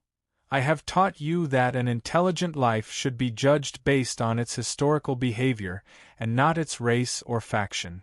Bahamut continued. I know that the alien black dragon's behavior is certainly inappropriate, and there is no need to argue about that. But in the faction check, it is neutral. Children, guess why? The few golden dragons looked at each other and shook their heads. The reason for such a situation is because of the country under its rule, as well as the black dragon's attitude towards life. After some time, go to that remote northern country and see for yourself. Perhaps you will understand the reason. This is also the reason why I believe that the mutated black dragon still has the possibility of guiding and teaching. Although the black-winged king had indeed ruled the northern kingdoms by invading and conquering, and had once caused bloody conflicts and massacred countless lives, after the dust had settled and everything had stabilized, the lives of the ordinary citizens of the northern kingdoms were actually better than before. The laws it implemented at least had the basic regulations to protect human rights. If an ordinary citizen with no power or influence was killed, covered in a cloth bag and thrown into a river of sewage. At least there would be black shirts responsible for searching for and punishing the murderer, unlike the past when the nobles ruled. Although this did not change the fact that Caesar was evil and that the Black Dragon Lord was guilty of the most heinous crimes, if the dead could not be revived, it was best not to rush to kill this evil dragon. Once the war began, how much blood would be spilled, and when the Black Dragon died, what would happen to the northern kingdoms controlled by the Blackwing clan? If things could not be changed for the better, then they could only maintain the status quo as much as possible. At the very least, this could ensure that things would not get worse. This was also one of the reasons why Bahamut did not touch the alien Black Dragon and the northern kingdoms.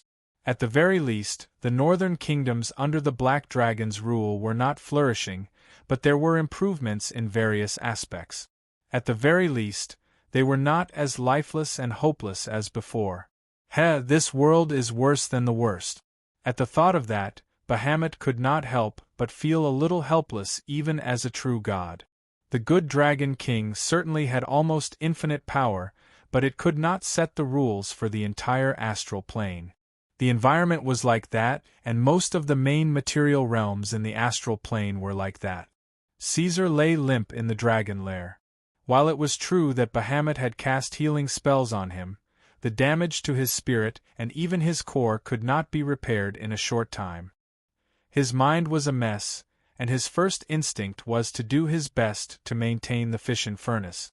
Indeed, due to overclocking and overloading, even the fission reaction had become unstable. Summoning Hog, Caesar spoke weakly with an undulating voice. The war is almost over. I think many dragon lairs would appear near the north, and many true dragons would take root there. Hog bowed in agreement. Then, Your Majesty, what should we do? His eyelids were getting heavier, and Caesar unconsciously moved his claws. Noticing that Luna was sticking to his scales, he was much more relieved. Maintain the previous defensive strategy, and keep an eye on them. None of them can be trusted, be it the Pentashade dragons or the metal dragons.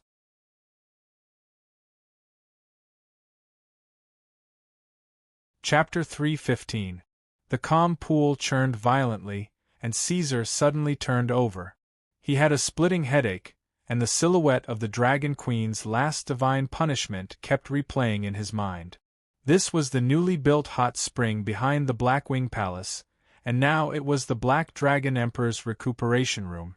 The Black Dragon was lying in the pool full of magic power, and the high temperature that could cook living things made him feel warm and comfortable. In addition, there were some female human servants around, and they were pouring all kinds of spices into the pool according to the prescribed time. Seeing the familiar scene, Caesar relaxed, and found that his limbs were still weak, so he simply sank back into the pool to rest. The fragmented dream replayed in his mind for a long time, and the divine punishment of the Dragon Queen was still fresh in his memory. It was still risky. If Bahamut had not fulfilled his promise, or even been a step late, Caesar himself did not know what would have happened after the furnace exploded. Anyway, no matter what, there was no way to cross the plain to hurt the evil Dragon Mother, and he would definitely have died.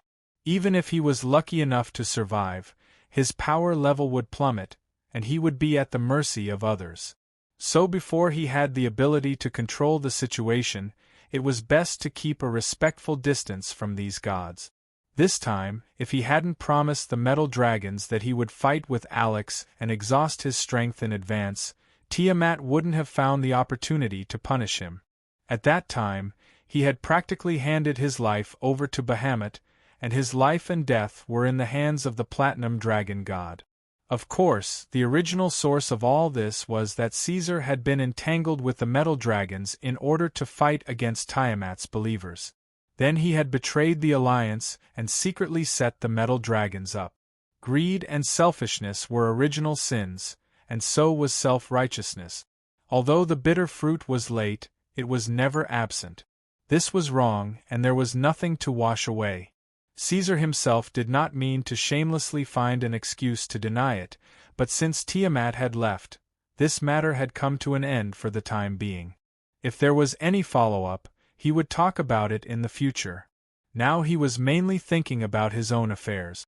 Although the fission furnace had stabilized, Caesar's reckless actions in the battle still had a big impact on him.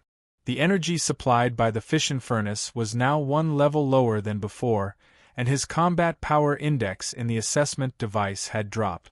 But the good thing was that Caesar had used this opportunity to verify the feasibility of igniting fusion fire, but at this stage, he could not do it again.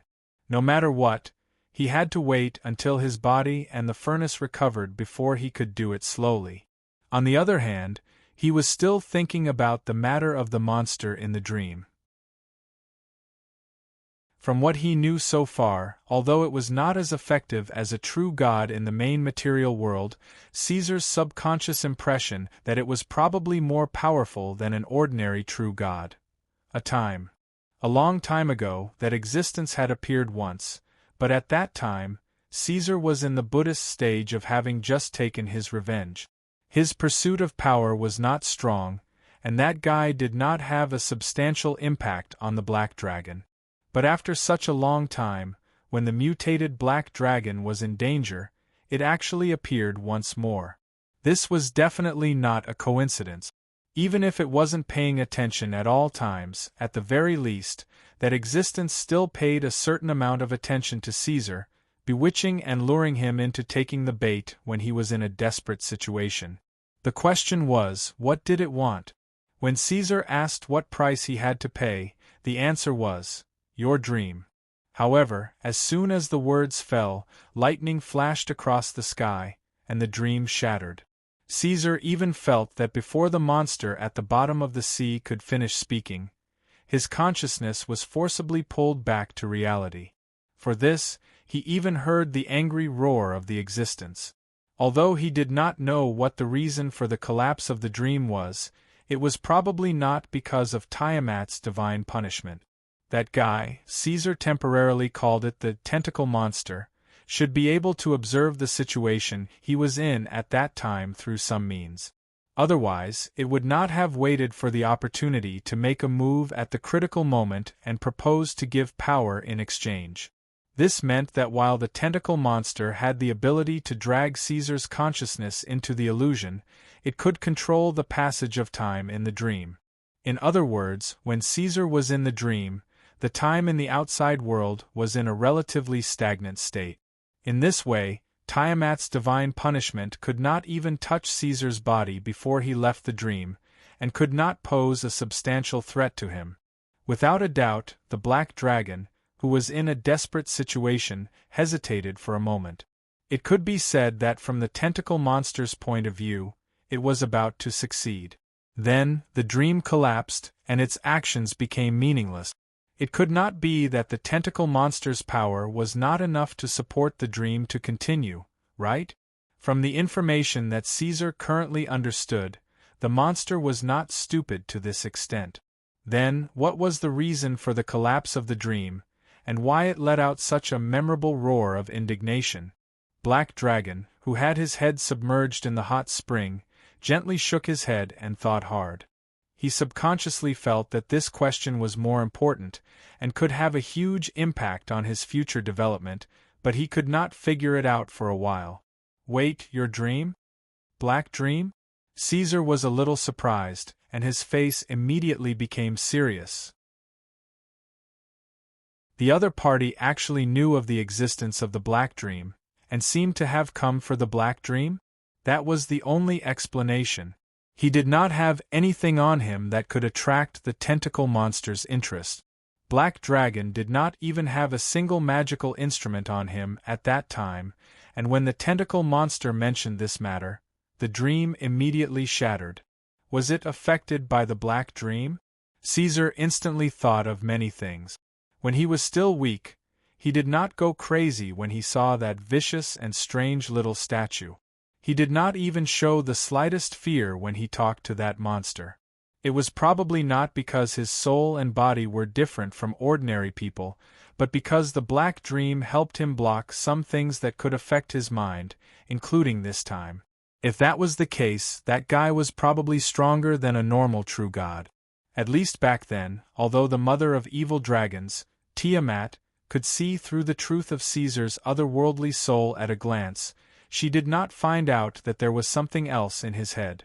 However, this secret, the tentacle monster that pretended to be mysterious actually knew about it, and seemed to be full of interest. Caesar could not help but feel a trace of vigilance. Although recently, he had gradually collected the growth plan of psionic power, and different ways to obtain power, which allowed Caesar to get rid of his dependence on the Black Dream to a certain extent, the Black Dream was still the root of his life. Regarding the existence of the dark space, Caesar had never mentioned it to Luna. The Black Dragon subconsciously tightened his claws.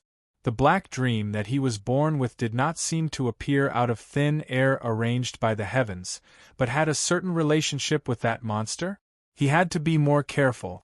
Right, speaking of the Black Dream, he really had to take a look. The dark space had not taken the initiative to pull him in for a long time, and he did not know if a new trophy had appeared in it. Chapter 3:16. On both sides of the Black Dream was still an endless darkness, but from time to time there would be various unknown creatures cheering, howling, and even roaring. When they first appeared, even Caesar was shocked, and now he was also confused. Walking along the path to the end, the edge of the giant display case that was emitting light expanded by several times, and he could vaguely see a garden-like square. When Caesar came closer and saw the sudden appearance of the dark space, his pupils could not help but shrink. In the middle of the square, there was an obsidian statue that was close to 5 meters tall. It was a black dragon, covered in armor-like scales, with strong muscles and sharp claws and teeth. It was simply a miniature version of Caesar, and even some of the details were the same. Its eyes were dyed red by blood jade, and there were fine cracks on its chest. The black dragon statue bared its teeth, revealing a ferocious look. It was sitting on the throne, looking down at its feet with a serious face. Below the mini-statue in Caesar's eyes, there was a miniature city that was exactly the same as the countries in the north. There were still unclear boundaries between the countries that had not completely merged. The country and the statue were surrounded by yellow sand, and in the middle of the sand that acted as the continent, there were many empty spaces that were reserved. Those were unknown areas that Caesar had not explored and understood. Caesar took in all of this, and pondered for a while without saying anything. Then he turned to the huge, glorious trophy next to the display case. King of Black Wings, your performance in the battle against the 5-colored evil dragon was extremely outstanding, and since then, your name has been recorded in the history book. The name Caesar a Tangerine has been widely spread once again. From now on, after some people have heard of your deeds, they will not be able to sleep or eat in peace. Fame is sometimes also power. Reward, radiation. This was a pure gold reward, and Caesar did not need to think to know where this achievement came from. First, he beat up the ancestral blue dragon Alex, and then endured 3 rounds of Tiamat's divine punishment. Even if the evil dragon mother and the evil dragons did not mention it, this matter could not be hidden. Recently, it had spread widely in Iradia, and even had the tendency to spread to other regions in the astral plane. However, what puzzled Caesar was that the radiation ability was originally a subsidiary function of the fission furnace, but he did not have a way to control it at the moment. Black Dream simply helped him open up a channel to control this ability, and it could release the radiation in his body. Logically speaking, this level should not be able to reach the level of pure gold, but black jade. Of course, he would only know how effective this reward was after he returned to reality to experiment. When he finished reading the entire contents of the trophy, the words on the base were easily erased by some mysterious force, as if they were chalk. Caesar gently touched the trophy, and the towering trophy turned into fine light spots as usual and merged into his body. Caesar turned to look at the second trophy, the Black Jade Trophy. Psionic Apostle, congratulations, you have found an additional way to obtain power, and have crossed the threshold of psionic power.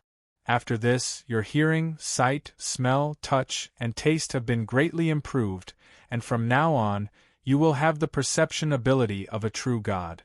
The life of a mutated dragon is 1 in a million, and its unique characteristic makes your every move attract attention. Be careful of those eyes. Reward: hunting intuition. Caesar frowned slightly, not because of the reward without any description. Black Dream had always been like this, and he was already used to it. What made Caesar uneasy was that the label on the trophy seemed to have a deeper meaning. The unique characteristic, at the end of the description, was it referring to his identity as a mutated dragon, or Black Dream himself? Be careful of those eyes. Was it referring to the tentacle monster? Although the black dragon had doubts, he did not ask for the method. The mysterious dark space seemed to be just a high-level program that did not have self-consciousness, and Caesar could passively adapt to it. Other than that, Caesar glanced at the newly appeared miniature city and did not notice anything unusual. This should be a new function of the dark space, used to show his current situation. Other than that, there was nothing special. Seeing that he had finished understanding and obtaining what he needed, Caesar stayed alone in the dark space for a while, and then he wanted to leave. When he thought about it, his consciousness and senses suddenly became dislocated, and he returned to reality in the blink of an eye. As far as his eyes could see, all living things that moved in slow motion like bullet time quickly returned to normal. However, the black dragon did not immediately climb out of the hot spring to test his rebirth ability. Instead, he sank deeper and began to sleep again. After all, Caesar's current state was still not good. His rebirth ability had not repaired his overdrawn body's functions. Now, the black dragon's muscles were still sore, and the furnace had been in an inefficient state. It was better to avoid going out as much as possible during this period. Tiamat was not someone who gave up easily. Only God knew if she would find a chance to attack again. A series of bubbles rose to the surface of the lake, and the black dragon sank to the bottom of the hot spring. Even the jagged thorns on his back sank into the water and disappeared. Caesar fell into a short sleep, and during this time, his body unexpectedly discharged a lot of heat. Although the fission furnace was constantly being adjusted and repaired under the influence of Caesar's subjective will, it could not be restored to its best state. He could only do his best to prevent it from performing worse. At the same time, without Caesar's deliberate influence, his body also grew in a small range due to its adaptive function. There was a certain degree of adjustment to adapt to the changes that might occur in the future. Blazing heat constantly radiated from the sleeping black dragon's body. At the highest temperature, it even caused the entire hot spring to boil, which was very shocking. While Caesar was recovering, time continued to pass. The battle between the chromatic dragons and the metallic dragons was about to come to an end, but the war between them was like any other war in the past millions of years. In the end, there was no clear victor, and both sides retreated with heavy injuries. Caesar had also swallowed the consequences of this war, but because of his decision, the Blackwing Empire was able to stay out of the War of the Dragons, leaving behind an extremely large portion of their military reserves. The Blackwing clan under his command had almost been completely preserved in the truest sense. On the other hand, this battle had also indirectly promoted the integration of the various countries in the northern lands. After the powerful Black Dragon had completed the unification of the various countries, the Blackwing's lair, which had the entire northern lands as its territory, could finally be marked as a country on the map of the continent of Aladia. Although the newly born Blackwing Empire was pitifully small in both size and population, it was believed that after a long period of time, these difficulties would gradually improve. Chapter 317. During this period of time, Caesar always looked like he could not wake up. His condition was very bad, but it did not affect his control over the empire. With the end of the surrounding wars, the Emperor of the Black Dragon tried to loosen the control over the territories under his rule. He removed the blockade on the borders of the former Rhine region and no longer restricted the entry and exit of people. In other words, the people living in this region could now freely enter and exit the empire's territory. A country could not maintain a high pressure forever, and it was even more so for a new empire. From a general point of view, the policies would definitely be loosened gradually. Caesar needed this country to maintain its vitality and not be like a pool of stagnant water. After nearly 10 years of integration and nurturing, the Black Dragon Emperor felt that the time had come to loosen the control. Only loosening the control of the Rhine region was in fact a test. Caesar needed to receive feedback and observe the reactions of the people under his rule before considering the implementation of the next strategy. If a large number of Northland residents were to escape, it would mean that the Black Dragon Emperor had made a mistake in his assessment, and he would immediately choose to stop. If the results were ideal, Caesar would continue to consider loosening his control over the various regions. The northern countries should now be called the Blackwing Empire. Here, the old nobles were suppressed to the greatest extent. The new Blackwing nobles also had to be strictly supervised by the royal court. At the same time, the Black Dragon Code also had a bill to protect basic human rights. The oppression of the ordinary people and the taxes were reduced by more than one level. It could be said that this new country did not have the bad habits that the other city-states in Iradia were used to. At least, that was the case for now. The various guarantees and advantages were the fundamental reason why the royal court was confident that there would not be a population exodus even if they were to loosen their control. What happened in the following period of time also confirmed the Black Dragon ruler's guess. Apart from a small number of people who went out for adventures and trade, the scene of people escaping the Black Dragon's claws on a large scale did not happen. Soon, as the Blackwing Empire was fully on the right track, the country that was full of vitality could not wait to extend its tentacles. With Caesar's permission, Hogg began to send troops to the Tahala Desert, bringing the desert that had been cleared out into the empire's territory. At the same time, for the sake of development, he opened up more than one trade route in the desert and built relay stations along the way. Since then, this mixed empire that was like an alien had opened a new chapter of trade with the other countries and cities in Iradia.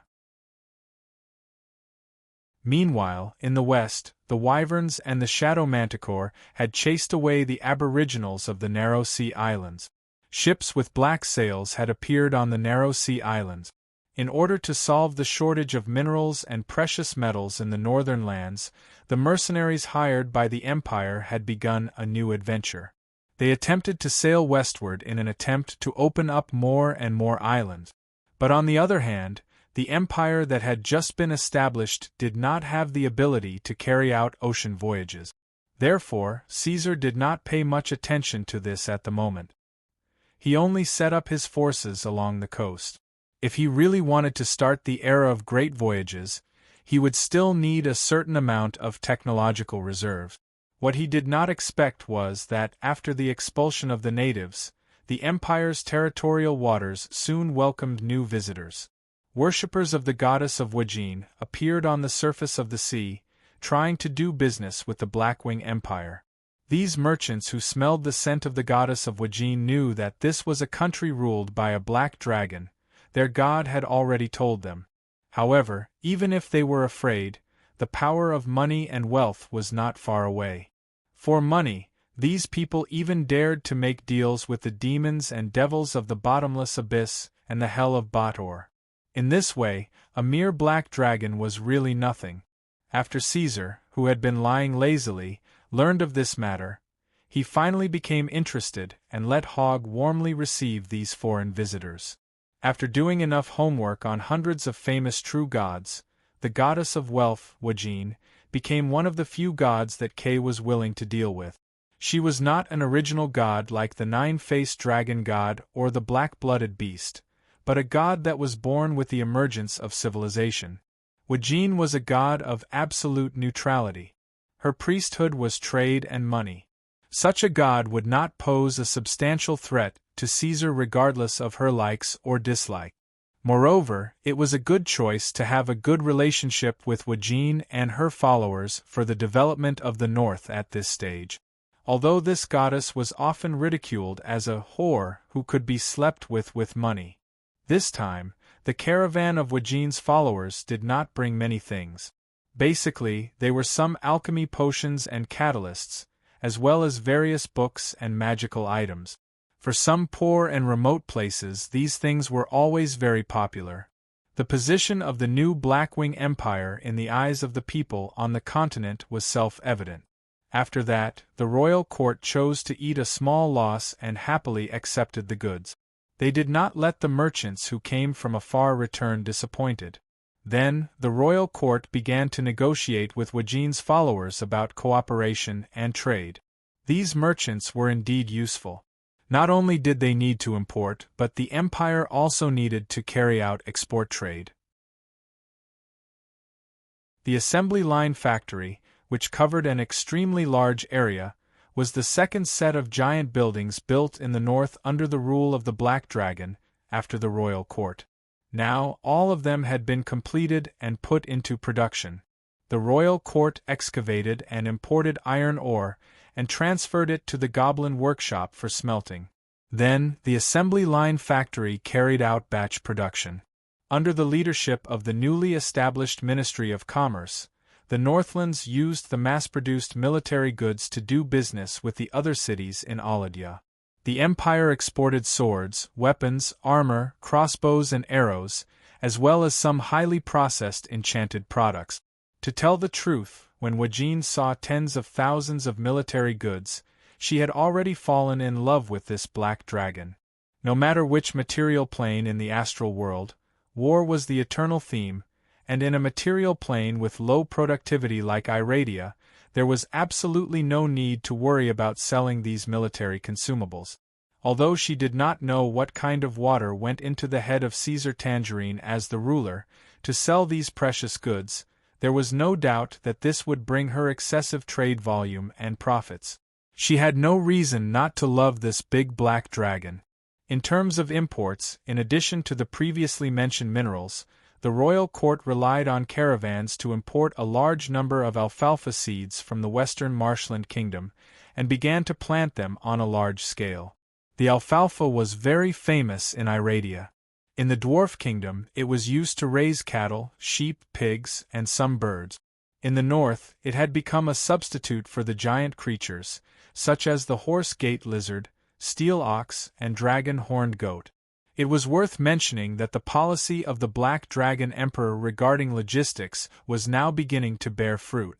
The banks of the Rapids River and the newly opened Rhine River were green wheat fields. Now, the north not only produced a large amount of wheat and flour, but also potatoes, oats, and barley. Due to the uniqueness of the lack of resources in the north, at this stage, most of the food output was used for self-sufficiency. Most of it was digested by the north. Wheat, flour, and especially meat were very scarce in the north. Although there was a great improvement now, the situation was still not optimistic. Moreover, the north still had to raise a terrifying monster, the king of the Black Wings, Caesar Tangerine. The black dragon's appetite was very terrifying. This guy had not reached the point where he could survive just by absorbing the supernatural elements in this world. The ancient dragons were probably like this. It was estimated that it was not possible for him to reach this step with his attribute of being blind to the law from the beginning to the end. With a huge body that was 35 meters long, the daily consumption was not a small amount. Therefore, looking at the situation, in terms of logistics, the Black Wing Royal Court had to further expand their production. If they wanted to have the ability to export, they would have to wait for a long time. The minor details came one after another. Caesar dealt with them patiently for a while, but soon he could not take it anymore. He pushed all the matters to the decision-makers of the royal court, such as Hogg and Gall, while he returned to the Hot Spring Lake Sanatorium, preparing for a deeper level of recuperation. The reason for his decision was that the surface temperature of the black dragon's body was completely chaotic. It was at least 10 degrees Celsius higher than usual. It looked like he had a fever and was sick. However, dragons seemed to be naturally immune to diseases, and Iradia did not have the concept of disease. Apart from that, there were other abnormalities in his body. Caesar's appetite was much larger than usual.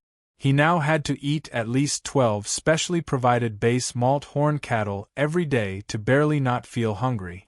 The bigger problem was that he had begun to devour metal again. After the energy core absorbed Mailer's divine fragment and was upgraded to a fission furnace, Caesar had already abandoned his need for metal minerals and no longer needed to rely on them to replenish his energy. However, during this period, the painful hunger had resurfaced, and it was more intense than before.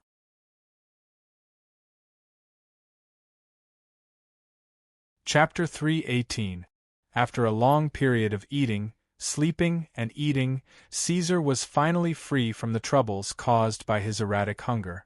In truth, this also meant that his body's demand for a certain element had reached saturation.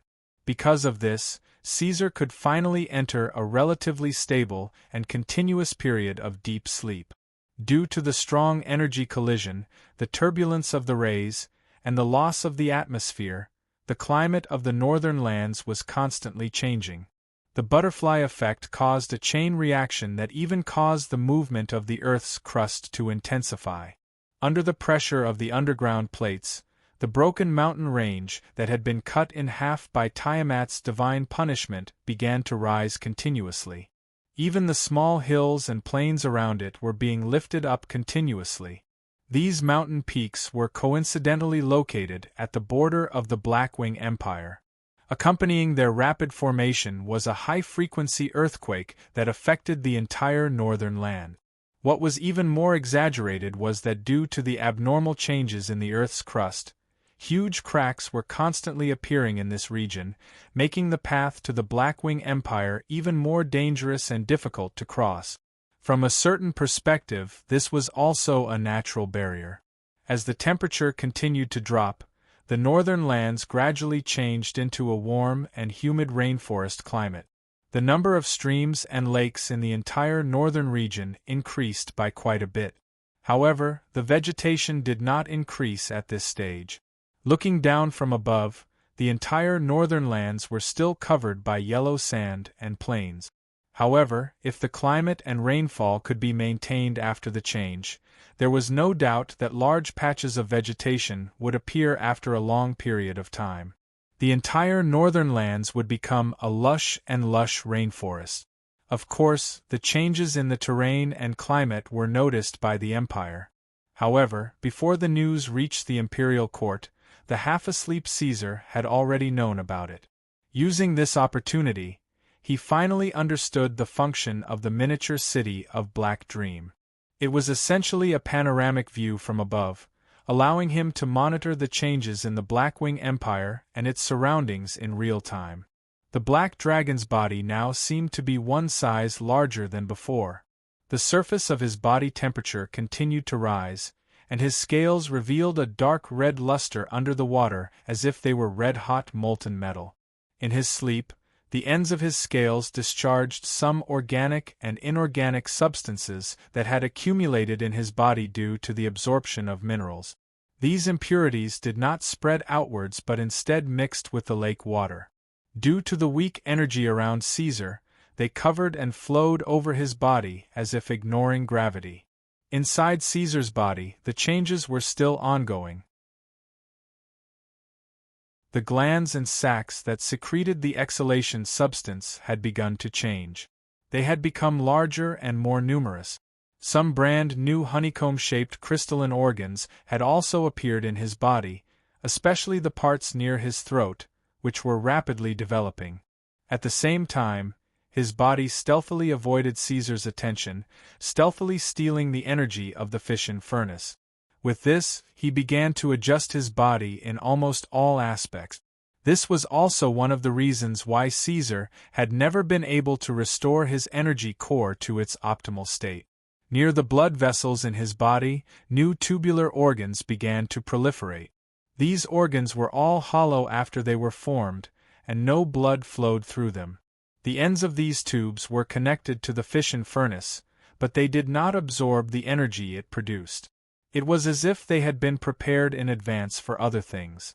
The black dragon's breath had not been strengthened much in his sleep because the method of production was still chemical synthesis. Its lethality and storage capacity were not much different from before. However, due to the proliferation and mutation of his body tissues, Caesar's air intake compression ratio had increased slightly, so his breath could reach farther, wider, and more powerful. That was all. As for Caesar's fission breath, because it was directly supplied by the furnace, its power did not increase when the furnace was damaged. Instead, it decreased by more than one energy level. The new honeycomb-shaped crystalline organs in his throat were not prepared for the fission breath. They were waiting for something new. The black dragon's body began to glow. This glow was accompanied by high temperature and radiation, but it was well suppressed. The guy's internal organs were constantly damaged and corroded by the radiation he subconsciously released, and then they were constantly repaired and regenerated, growing into a stronger, more resilient and more resistant appearance. Apart from that, there were also some unusual small pieces of flesh that were constantly proliferating. At first, they only took root and sprouted in some empty places in Caesar's body, but later they had the tendency to spread to the internal organs. Soon, they eroded Caesar's internal organs and fused with them. After that, the black dragon's internal organs no longer festered under the high temperature and radiation. Instead, they seemed to have been assimilated, and they began to emit heat and radiation. It had to be said that the adaptive adjustment system carried by the autonomous control unit was still an important ability for Caesar. It was also the foundation of the black dragon's ability to accommodate many abnormal abilities. In the end, Caesar's muscles and scales gained a new special ability. They blocked out the radiation, and could be released at any time under Caesar's subjective control. With the further adjustment of his body, Caesar gradually felt better. He could begin to enter a deeper sleep. The surface area of the hot spring lake began to expand under the influence of the energy and continued to emit high temperatures. After discovering this, Leon immediately led the spellcasters to set up a heat-insulating spell around the lake. However, they still could not completely maintain the original environment. No one knew what had happened to the Black Dragon Emperor, but in the following period of time, the hot spring lake had already turned into boiling magma in the eyes of mortals. This place began to be filled with the smell of sulfur, and gradually emitted a suffocating poisonous gas. Occasionally, electric arcs would jump on the surface of the lake, making this place even more terrifying. In the second month of the Black Dragon Emperor's slumber, the originally pleasant hot spring lake was no longer suitable for ordinary creatures to live in. The guards and servants who were originally in charge of watching over the place had no choice but to withdraw from this place. Even Luna didn't receive any preferential treatment. She had no choice but to angrily pout and find a safer place to build a small house. However, this time, Caesar should have slept for too long. He knew this, and so did Luna. The Black Dragon's slumber cycle was different from other true dragons, which often lasted for more than 10 years. Judging from the previous situation, 3 years was a relatively long time for him to sleep. Caesar had not reached the next age yet, but his body had a series of adaptations. This time, it should only take 3 months to half a year for him to fully awaken. During the Black Dragon Emperor's slumber, the Empire still maintained a stable operation. The messy news about Iradia was also handed over to Hogg. However, there was nothing new under the sun, so after Caesar fell asleep, there was no great turmoil in Iradia. The only thing that was worth reporting to Hogg was that the black-blooded beast Malor had completely abandoned Iradia, and that the believers of the god of hunting were gradually disappearing.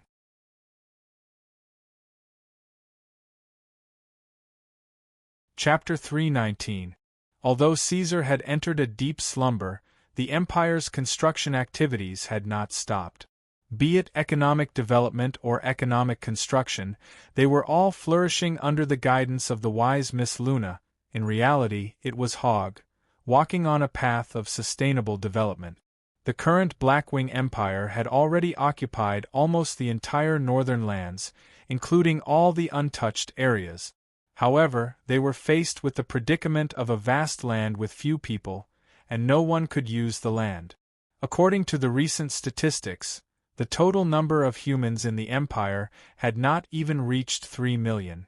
If the empire wanted to develop in its early stages, it needed enough labor to support it. However, the labor in many industries could not be replaced by the monsters of the Blackwing clan, so it could only be done by humans. Therefore, in order to accumulate energy for the empire's rise, the royal court encouraged the people to have more children. On the other hand, they also loosened the entry standards for outsiders. At the same time, they used a long-established propaganda department to encourage outsiders. The violent geographical changes had already calmed down, but the movement of the Earth's crust had caused the topography of the northern lands to be reborn. The tectonic plates at the edge of Iradia had obviously collided. After a series of violent volcanic eruptions and earthquakes, the original edge of Tahala had raised mountains, and now it had become an extremely steep and tall mountain range. The hills between the mountains had also been raised into plateaus, and the temperature of the plateaus that were completely surrounded by mountains had plummeted, and the oxygen content had dropped by more than one level. Despair Barrier was the name given by the residents around the northern lands to the newly raised mountain range. This mountain range not only created plateaus and deserts, it also blocked the original connection between Iradia and the northern lands. Now, if one wanted to enter the Blackwing Empire, there were only two ways. Either go out to sea from the northern lands port in the narrow sea and sail southward along the coastline, bypassing the Despair Barrier, or go through the desert and pass through the steep and narrow path between the mountains and hills. The plateaus were absolutely forbidden, and no one could pass through. But even so, in the following period of time, the Blackwing Empire still had a continuous influx of outsiders. Some of the newly opened areas began to have houses. Taverns, brothels, and goosthouses were the first buildings to appear. As the Blackwing Royal Court's collection was much lower than the other countries in the continent, many farmers and merchants, after observing for a period of time, risked being neighbors with monsters and came to live here. For the outsiders, the Royal Court had long prepared a comprehensive settlement policy. The farmers could rely on leasing and pledging to obtain land at a relatively low price, but they had to completely follow the royal court's orders and plan to plant. They could not do as they wished. At the same time, the grain trade was a commodity under the empire's high-pressure control and private transactions, and the farmers could only sell their surplus grain to the royal court. Unfortunately, the adventurers who were interested in the wealth of the Black Dragon had basically become decorations on the tower outside the royal court. These greedy adventurers who tried to sneak into the Black's palace were, and they were all hung on the special hooks of the special hooks into the tower's tower. These greedy adventurers who tried to sneak into the Black. In them, 6 rows, and 6 or 5 to their bin hung their own and hung them, to the extent, to be hung, in hooks to be, of them, of course. Lizardmen hung hanging the lizardmen, the of the of them, of the ofs. CTS. The corpses of these fellows gradually rotted, and together with the other prisoners who violated the Empire's laws, they finally turned into skeletons. They were still hung on the tall tower, their empty eye sockets looking at the city in front. At night, the specks of fireflies on the skeletons, and the light emitted by the sorcerer's stone on the tall tower, made this building a unique landscape of the Blackwing Empire. It was affectionately and passionately called the Lighthouse of Democracy by the black shirts who served the royal court. As for the other honest adventurers who wanted to collect materials nearby to sell for money, they lived quite comfortably in this place. Every city had enough houses for them to rent. At the same time, in the northern lands, other than the Black Dragon and his clan, there were no other ferocious wild monsters. In this way, collecting materials in the wild became a relatively safe job, and the income was considerable. Because the merchants who settled in the city provided a market, they were responsible for purchasing these materials and transporting them to other places. At the same time, they also sold all kinds of Iradia goods. Everything. The biggest benefit was that the royal court had issued a large number of tax exemption regulations at the beginning of the establishment of the country. The Black Dragon who was sleeping in the hot spring actually did not rob, and at the same time, did not impose excessive taxes on the cities that belonged to him, especially did not ask the merchants to pay tribute. This was something that made the outsiders click their tongues in wonder. However, the policy of opening up the population also brought a lot of trouble. They needed to allocate more power to control, and the royal court needed to teach the fellows outside how to abide by the rules here. In fact, this was simple. Under the threat of blood, the memory of humans was unlimited. The real trouble was the believers of the various gods. In fact, long ago, Caesar had already rejected them once. However, in the eyes of any god, a country that integrated the population and resources was a fertile land waiting to be reclaimed. This new empire gave them enough attraction, tempting their believers to send requests to the royal court of the empire. However, such requests were basically heartlessly rejected. Caesar had said in advance that no matter good or evil, powerful or not, they were strictly prohibited from spreading their faith in the empire. As the ruler, the Black Dragon did not want to see the people he raised become the servants of the gods. Moreover, Caesar had always had a bad view of the gods. In his opinion, these gods who built temples in sovereign countries and cultivated believers were actually no different from blood-sucking parasites. However, whether he could do it or not was another matter. Although nominally, no gods were allowed to spread their faith in the empire, in fact, Caesar did not dare to do things completely. Because if he really did that, it would be tantamount to challenging the operating rules of Iradia and even the entire astral world. He would immediately be defined as a heretic and become the common enemy of the good and evil gods. At this stage, the Black Dragon still could not do such a thing, and for a long time in the future, he would not dare to do so. Therefore, before falling asleep, Caesar still asked Hogg to open a few doors and allow some irrelevant gods to spread their faith in the empire, such as the goddess of wealth Wargin, the god of knowledge Ogma, the god of nature Obaihai, and so on. During this period, the ancestral blue dragon, Alex, had completely recovered from her injuries. Her blue dragon scales flashed with the luster of electric arcs, and not a trace of injury could be seen. At this time, the young ancestral blue dragon had transformed into a tall half-elf beauty. Her existence had been exposed in this war, so Tiamat did not need to seal her and force her to fall into an unconscious sleep again.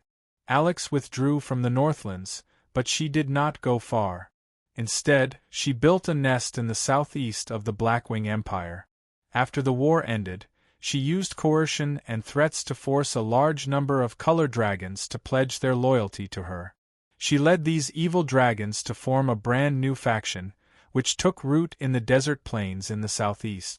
Accompanied by a few tall rock giants, Alex returned to her lair. She was hidden in layers of yellow sand, but she had horns that protruded towards the sky. Just a moment ago, the tyrant had completed another process of conquest, capturing and enslaving all the clans in the nearby area. Caesar Tangerine. Alex, who had transformed into her human form, held a parchment in her palace and drew on it while softly muttering the name of the Black Dragon. Although the black dragon with a different body had stayed in his territory during this period of time, there were still countless pairs of eyes watching his every move. Alex had long known that the black dragon with a different body was safe and sound. At the same time, she also understood that the joint efforts of the color dragons and Tiamat had been declared a failure. After this, the Blackwing Empire occupied the vast land of the Tahala Desert and burst forth with a strong vitality, beginning to develop rapidly. As the enemy of Caesar Tangerine, the color dragons had suffered great losses in the previous war. They no longer had the strength to launch another large-scale war. Moreover, the evil dragons were scheming against each other, making it difficult for them to join forces to punish the enemy of the evil dragon mother. Alex looked at her territory. If she wanted to deal with Caesar, she had to absorb more power.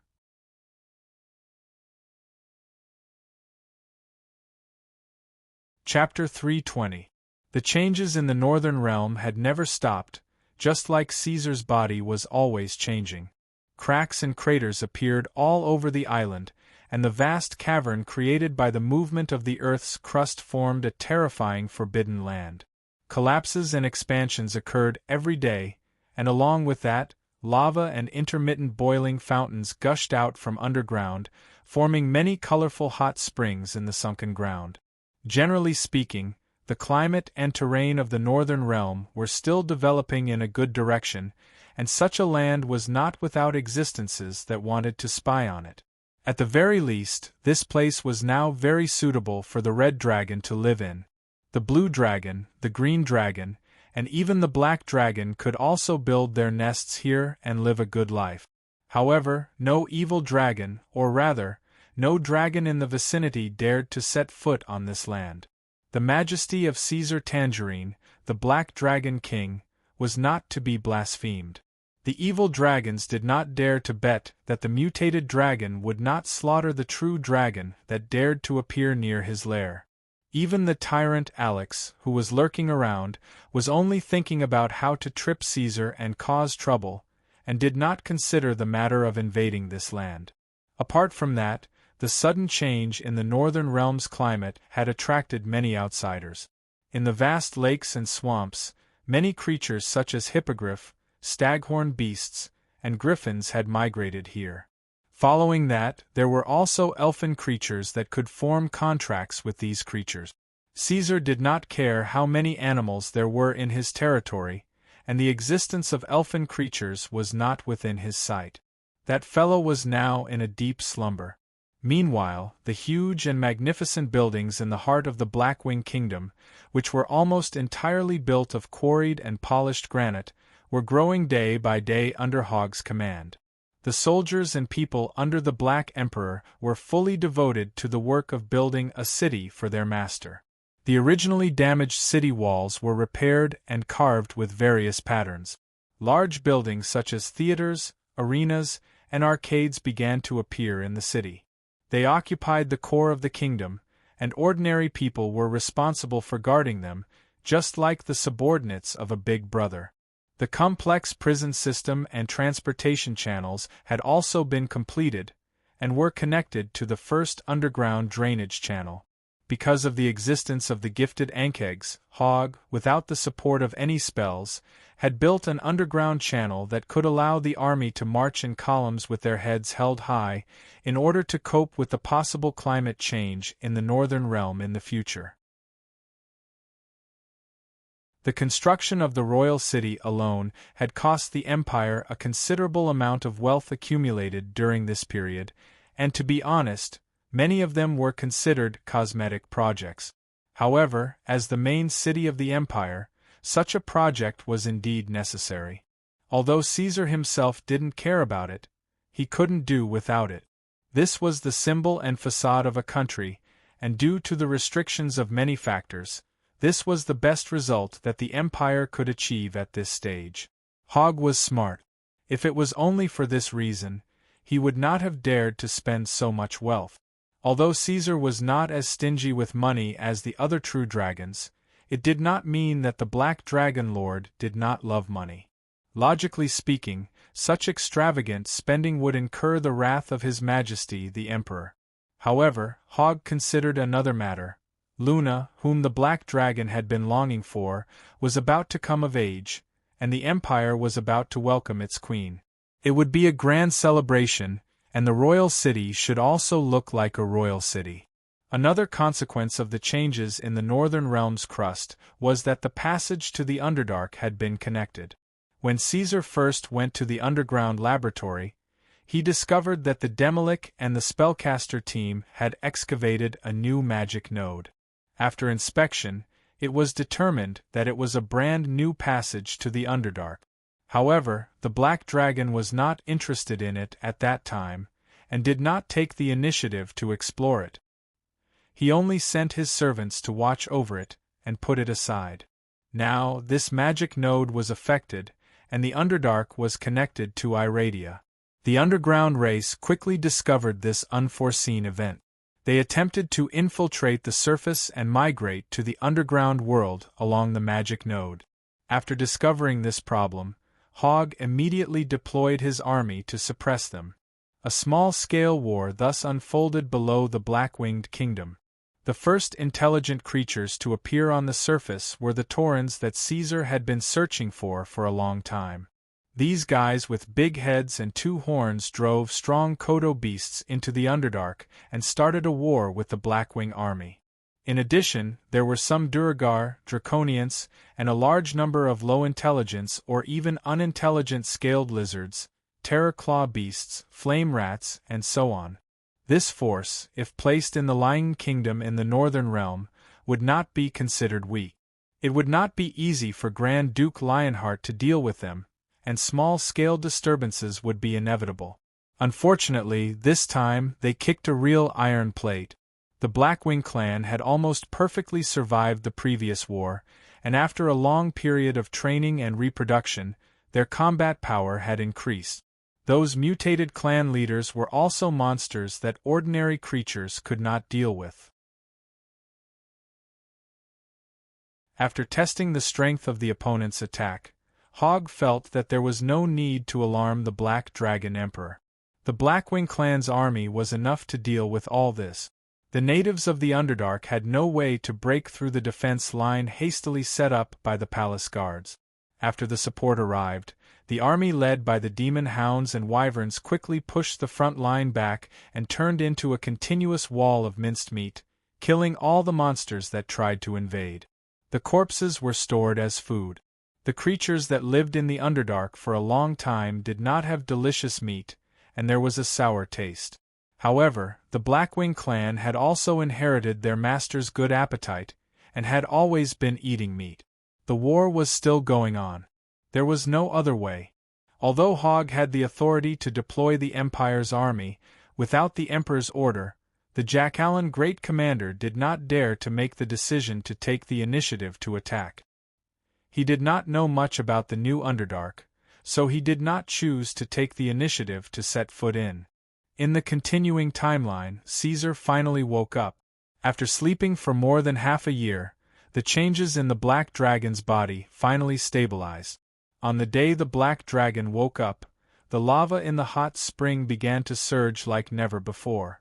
The originally cooled rocks exploded into the sky, and hot spring rain fell on most of the palace. Amidst the electric arcs and boiling hot spring, Caesar slowly stood on the shore of the lava lake. The Black Dragon's body was still flowing with a dark red liquid that was still glowing, and his huge body was bigger than before. Originally, Caesar had already broken the record of the Black Dragon's size in Iradia. Now, after this guy went through this round of sleep, his body length had reached 37 meters, and his height after standing had reached an exaggerated level of 15 meters. His clan army had already been in formation, and the black-clothed humans had also lined up in a neat formation, ready to welcome the return of the Black Dragon Emperor. Countless bread, ale, and honey-roasted meat were placed in the square for the citizens to eat. There were also large pieces of butter and barrels of olive oil. Today was the day of celebration in the Blackwing Empire.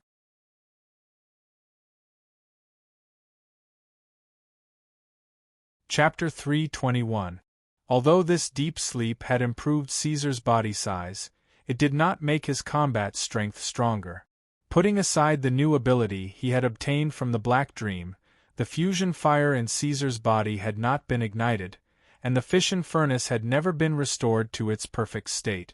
The strengthening of his body in the ordinary sense could no longer bring him rapid growth. However, this did not mean that the effect of this deep sleep was worse than before. This time, the adjustment had expanded the volume of the Black Dragon's body as a container.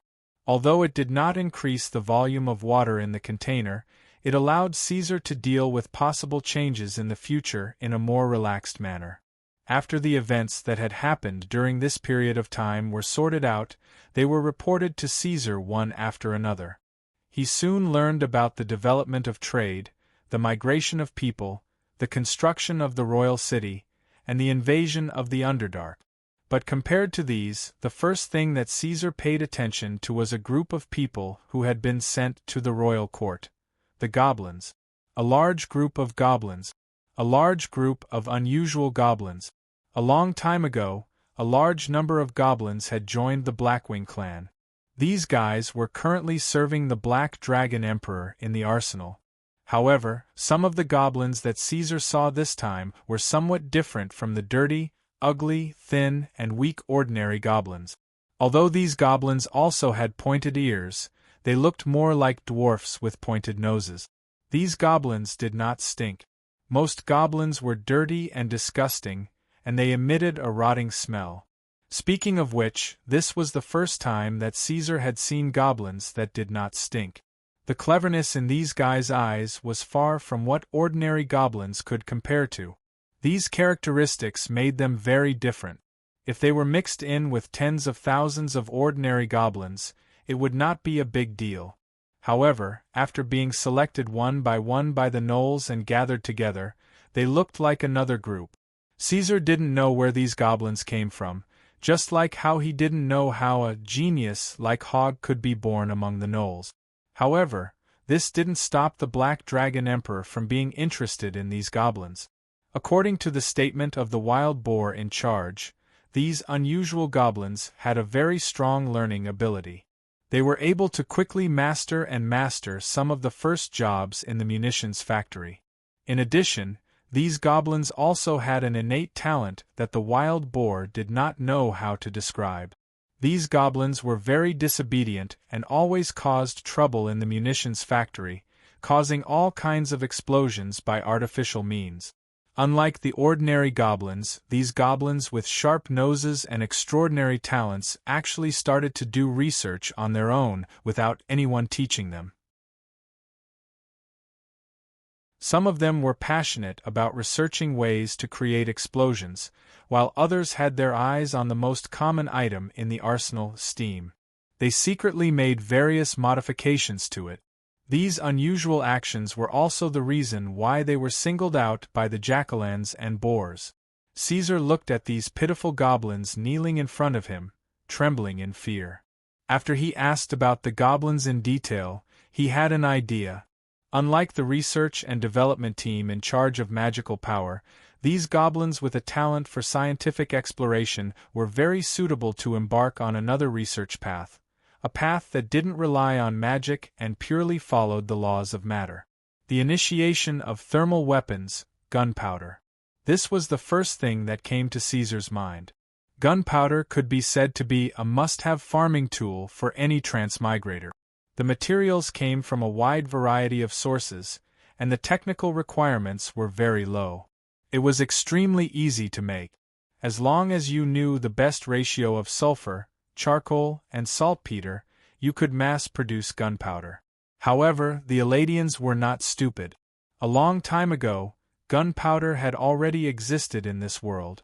However, the gunpowder in this world was made up of an extremely high amount of sulfur, some charcoal, mercury, adamantine, and other strange materials. Coupled with the support of magic, it was an arcanitech product. Caesar even felt that it was a deformed product that relied on magic to forcefully create its effect. It could not display the true effect of gunpowder at all. In a world like Iradia's, Thermal weapons couldn't completely replace cold weapons. However, once developed to a certain scale, it wouldn't be difficult to occupy a place, or even half of the world.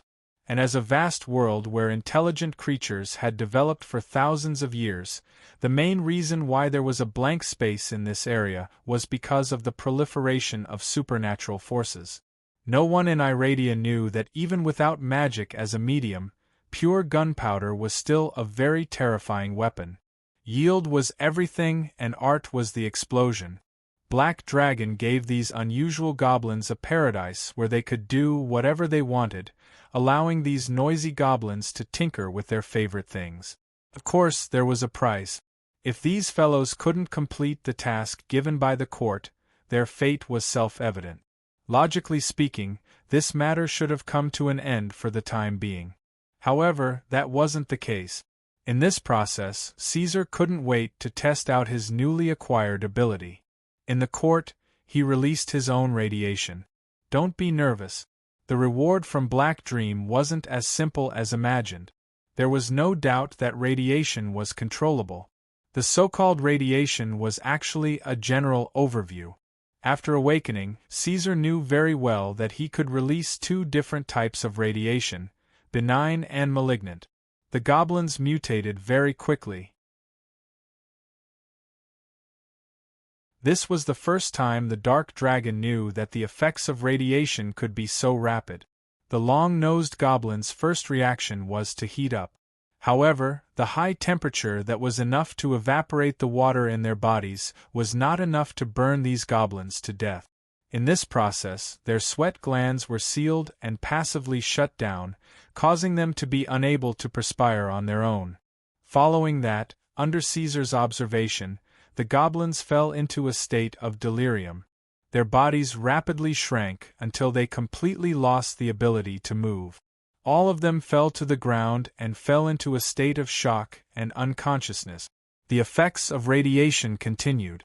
The bodies of these goblins with sticky green skin were quickly dyed black in their sleep. Their skin also became rougher and thicker, dry and cracked. They were unconscious for a whole month. During this time, these fellows didn't have any food or water. However, they still didn't lose their vital signs and completely die. This phenomenon left the instigator of the incident dumbfounded. The goblin's reaction was far beyond Caesar's understanding of radiation. He thought that benign radiation was the elimination of danger, just like the clan leaders whose bodies had mutated. In reality, the two weren't the same thing. This wasn't radiation at all. Even if it was a magically modified version of radiation. After a month of deep sleep, the goblins lying on the ground finally showed new reactions. Their bodies began to glow and heat up, and they began to emit weak rays that shouldn't have appeared. With his newly acquired super senses and hunting intuition, Caesar could easily observe the subtle changes on these goblins. After the goblins woke up, their fever and mental trance finally subsided. However, the radiation had left irreversible and permanent effects on their bodies. These originally green little fellows had all turned into black monsters, with a dark red mark on their bodies that looked like burns. The appearance of this mark was not accidental. It could be found on every goblin. Although the position was different, the shape was exactly the same. It was like a burning flame or a blooming flower bud. These dark-skinned goblins with dark red marks became Caesar's new subordinate. Their work was also different from the other clans. In order to distinguish these fellows from the ordinary goblins, Caesar named them Red Lotus Goblins. This name would also be kept as a prefix for the Black Dragon after he radiated to the other clans.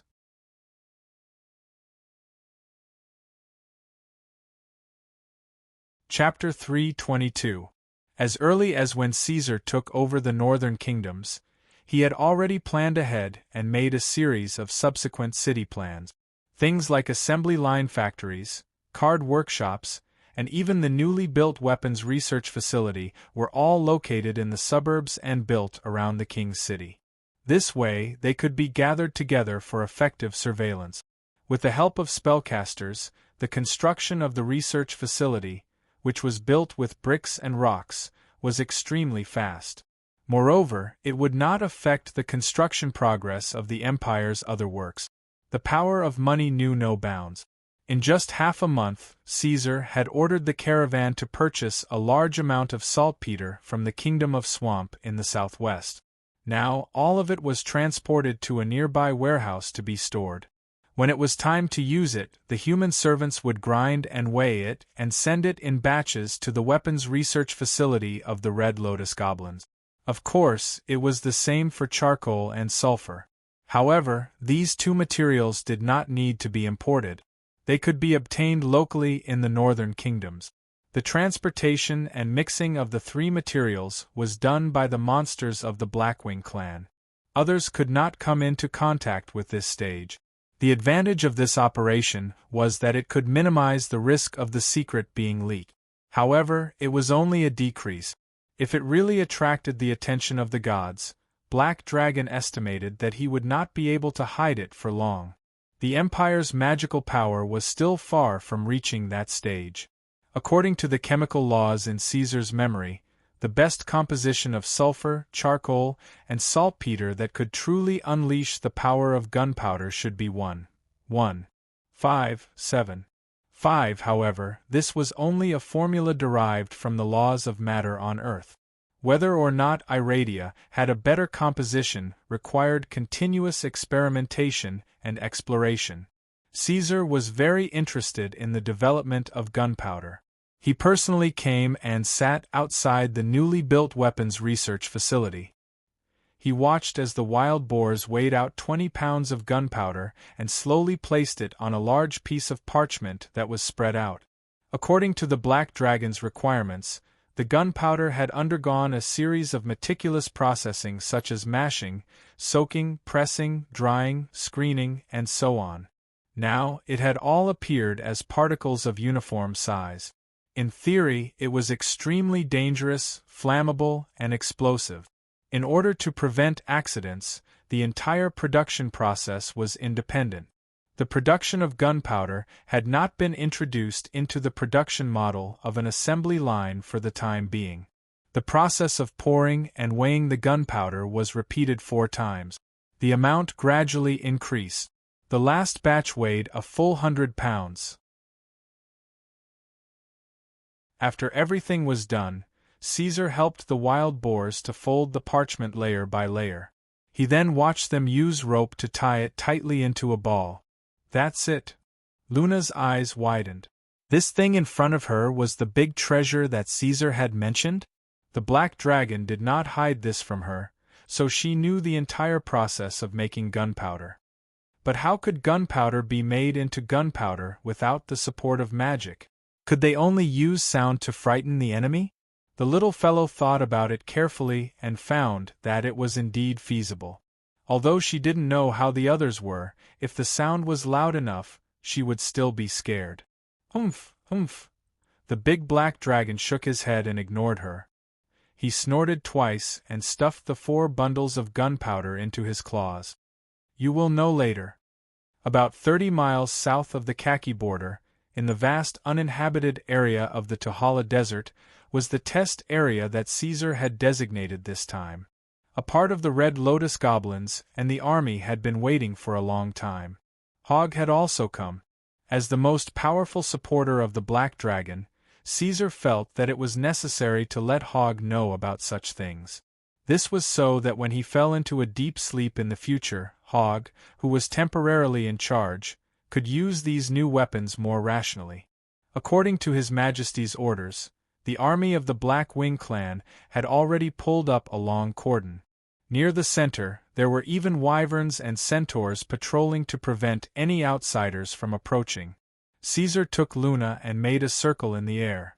After checking that there were no mistakes, he nodded and landed in an inelegant manner. Is everything ready?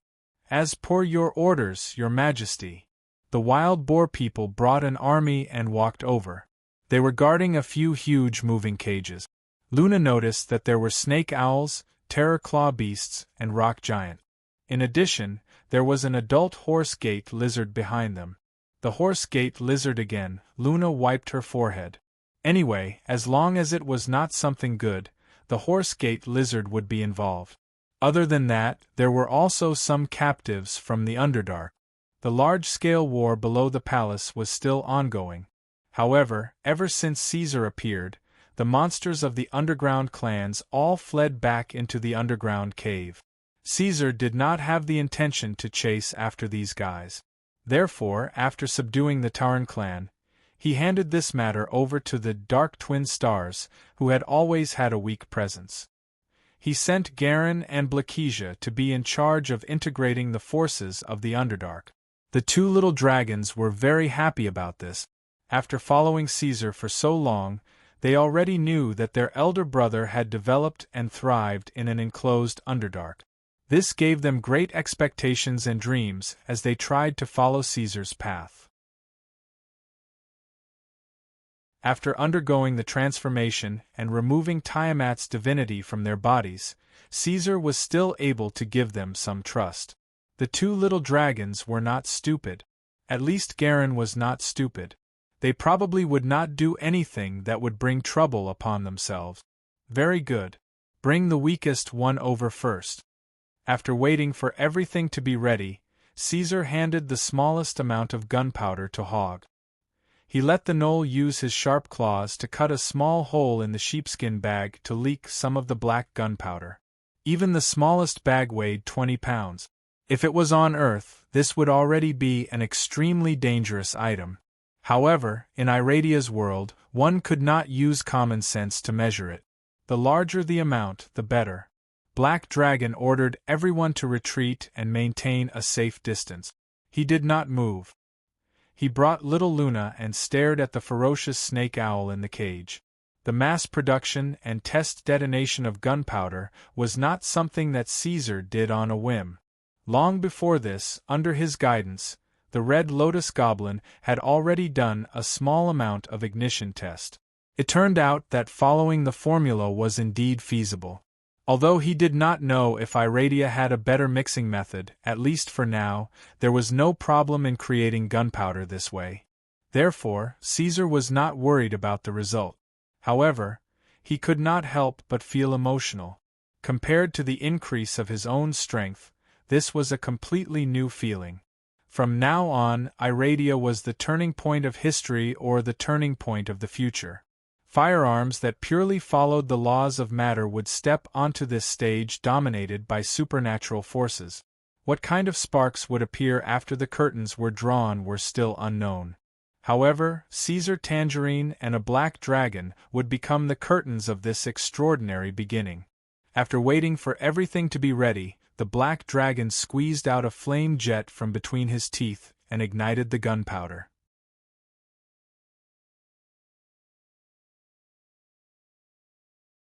Chapter 323. Year 1650 of the Iradia Third Era, in the Blackwing Empire's Tahala Desert. It was sunny and windless. Luna lay in between the big black dragon's scales, looking at the shooting flames and then at the Blackwing clan monsters that had retreated far away. She was somewhat confused.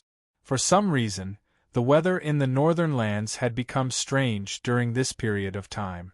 It had rained 2 days ago, and this was the first time she had felt such cold in the northern land. However, not even a day had passed, and the scorching sun had once again shone upon the land.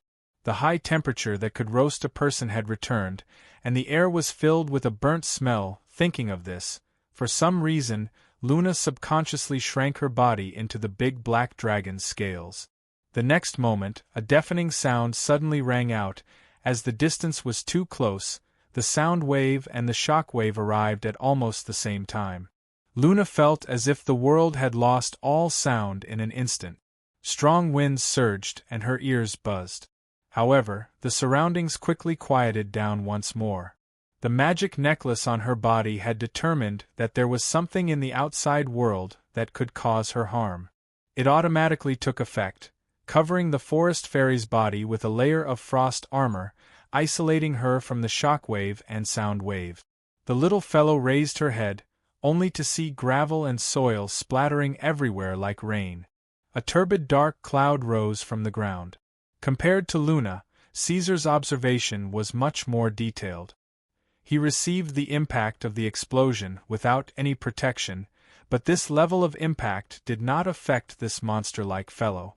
However, unlike the scene of flames soaring into the sky that Caesar had imagined, the black gunpowder explosion could be considered simple.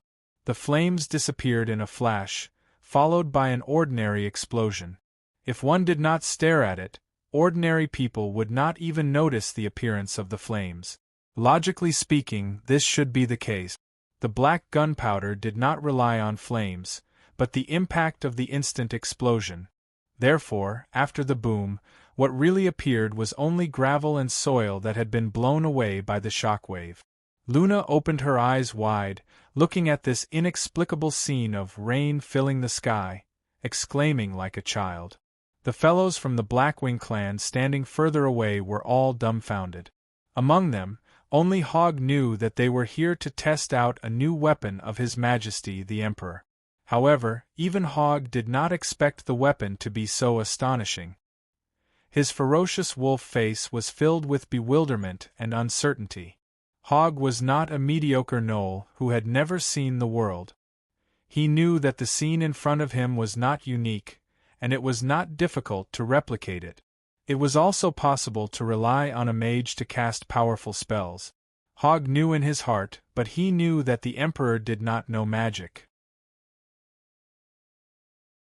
There was no magic power in that explosion. Hogg knew it. Where did this kind of power come from? On the other side of the Blackwing clan, the Red Lotus goblins had different reactions. Some of them held their heads and buried their heads in the sand, only revealing their buttocks. They were trembling all over and were scared to death. Some of them were extremely excited, jumping up and down, staring at the center of the explosion with infatuated eyes. They even let out exclamations like "Wag," which were unique to the goblins. The goblins thought that this was their creation. They did not rely on anyone's help to create such an extraordinary and shocking power. This was purely the result of their hard work and research. The short, black goblins shouted loudly, arguing with each other, and even scuffling over this. Even if they were gifted and had been exposed to radiation, it still could not change the nature of the goblin race. Caesar saw the reactions of the Blackwing clan and felt that they were making a fuss over nothing. The black gunpowder was only the beginning of the development of firearms. This kind of prototype product would probably not be much of a big deal in the endless world. The development of firearms to a high level in the future was what the Black Dragon was really looking forward to. After discovering that the little fellow had the protection of frost, Caesar ignored the rolling airwaves and began to crawl forward with his tail wagging. He returned to the center of the explosion. There was a half-meter deep depression in the ground. Although the steel cage was not destroyed by the explosion, it had been overturned. The snake owl that was originally imprisoned in the cage was not completely dead. It used its short and thin legs to grab onto the iron bars, twitching unconsciously. There were only a few shallow wounds on its body. Such injuries were not fatal to creatures like Iradia. What had caused it to suffer heavy injuries were the shock waves from the explosion. The snake owl was an underground race that resembled a lizard but had long hair all over its body. Whether it was vitality or combat power, it was not strong. Its vitality was about the same as that of a terror wolf. The only thing that was worthy of praise was its reproduction rate and fierce temperament. In Caesar's view, this race could only exist as rations for the Blackwing clan. However, even for such a creature, 20 pounds of black gunpowder was not enough to kill it completely. Caesar was a little disappointed. In a world like Iradia where the vitality level was relatively high, if he wanted to use the black gunpowder in actual combat, he would have to continuously improve it. For example, adding fragments, matching gun barrels, or even directly upgrading it to nitroglycerin explosives, etc. However, the most realistic thing to do now in the experimental site was to directly increase the yield. Change to another one. The black dragon stared at the twitching body of the snake owl and whispered. There was no need for him to teach it a second time. Hogg walked over very smoothly. After the wild boar pushed the cage that held the terror claw beast over, he consciously placed the second 30 pounds of black gunpowder in it. This time, other than those timid goblins, every intelligent species opened their eyes wide and observed the details of the black gunpowder's explosion in an attempt to understand how such a magical change occurred. Very quickly, the second explosion rang out. In theory, 30 pounds of black gunpowder was much larger than the previous explosion. However, in reality, there was not much of a difference in the impact. The scene was the same as before. However, this time, when Caesar brought the little fellow to investigate, the terror claw beast used for the experiment was already motionless and completely dead. The snake owl that was left at the side was also not spared. When the 50 pounds of black gunpowder was used for the experiment, the sound of the explosion was like thunder. Most of the Blackwing clan members present showed signs of deafness. When this amount of black gunpowder was used for the experiment, the power of the black gunpowder increased by leaps and bounds. The rock giant used for the experiment almost instantly lost all of its consciousness. The body of this elemental creature that was like a monolith was quickly torn apart and lost its magic power. It was blasted everywhere like ordinary rocks. It was only at this point that Caesar was slightly satisfied. The experiment was not over yet. The 100 pounds of gunpowder that was responsible for the finale had not been used yet. However, the rock giant's body was harder than the horse-gate lizard and its vitality was also stronger. Even the rock giant was torn apart by the explosion of 50 pounds of gunpowder. Using the horse-gate lizard to test 100 pounds of black gunpowder was meaningless. Caesar looked at the horse-gate lizard that seemed to know its fate and was cowering in fear. He pondered for a moment and looked around. He found that there were no other suitable targets for the explosion experiment. I should have brought Ha here, he thought. The wyvern leader's attributes were not weaker than a young true dragon. This was the best time to use it to test the effects of the black gunpowder on the upper and middle-class creatures. Now, he could only do it himself. The black dragon breathed out 2 puffs of white smoke from its nose. Hogg and little Luna temporarily retreated first. In order to ensure their safety, Caesar ordered them to retreat far away until they could only vaguely see the situation with their eyes. Only then did he begin the experiment. Then, this fellow held 100 pounds of gunpowder in its claws and ignited it directly.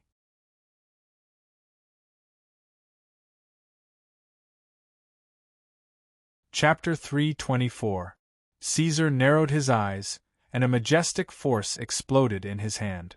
Flames flashed and disappeared, and immediately after, a slight tingling sensation came from his claw. The surging force followed closely behind, and the irresistible force tore at his armor. Even forbidden spell and thunder were nothing more than this. This was the inner thought of the black-winged monsters with higher intelligence. Although this comparison was exaggerated, there was no doubt that the force caused by 100 pounds of black gunpowder was indeed astonishing.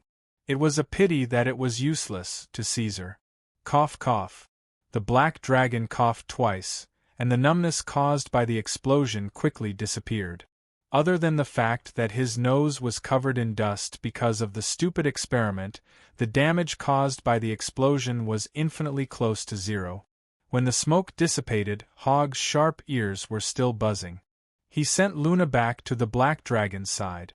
The ground around them had collapsed for nearly 2 meters, and the cages used to hold the test subjects had long been blown away dozens of meters away. The particles in the air had yet to settle, and it was painful to breathe. Hogg swallowed his saliva, and the buzzing in his ears gradually returned to normal after a period of time. At this time, he finally understood why the Black Dragon Emperor kept this new weapon a secret. Was this still the gunpowder he knew? Although the last 100 pounds of gunpowder did not cause any damage to Caesar, Hogg, who had been by his side for a long time, knew best what kind of monster Caesar was. This result was not valid at all, and the previous rounds of testing had already proven the power of this new weapon. The most important thing was that as long as one strictly followed the theories given by the Black Dragon Emperor, even the most useless kobold would be able to create such a powerful weapon. Stealing a terrifying power from an unknown source was something inconceivable in the eyes of the Eladian creatures. With all kinds of advantages, this new weapon might not be comparable to a legendary item, but it would definitely be far more powerful than ordinary enchanted weapons. Your Majesty, if we can mass-produce such items and equip the Blackwing clan, the combat power of the army will definitely be maximized, the Gnoll said. Even if he lowered his head, he could not hide the shock in his heart. This was the first time Caesar saw the mature and steady hog like this. We can tie this weapon to the trained and fearless dire wolves and use them to attack every single moving enemy. We can also use the twin-legged flying dragons to launch regional attacks from the sky. Relying on it, we can tear apart all defenses. There is no city wall that can stop the Blackwing clan's advance. After understanding the detonation method and power, Hog almost instantly came up with a plan to use. Sounds pretty good. Caesar shook his head, but we can't do it now. The key to the problem was saltpeter. Currently, there were no saltpeter mines in the north. In fact, even in the whole of Iradia, such mines were very rare and could only be found by chance. Currently, only the kingdom of Greycastle in the swamps was known to have mines and produce them. The demand for saltpeter generally appeared between alchemists and upper-class nobles, so the price was not cheap. The recent large-scale import in the north also indirectly raised its price. In addition to mining, there was another way to produce saltpeter. People could pour lime mixture into pig pens, horse stables, and manure pens, and wait for the saltpeter crystals to be separated and collected, and then refine them to obtain them. However, no matter which method, the efficiency of storing saltpeter was not ideal. If it was used to prepare gunpowder, it would quickly be used up. So currently, Caesar was still unable to mass-equip the army and throw it into every war. Of course, this problem could not stop the pace of the empire.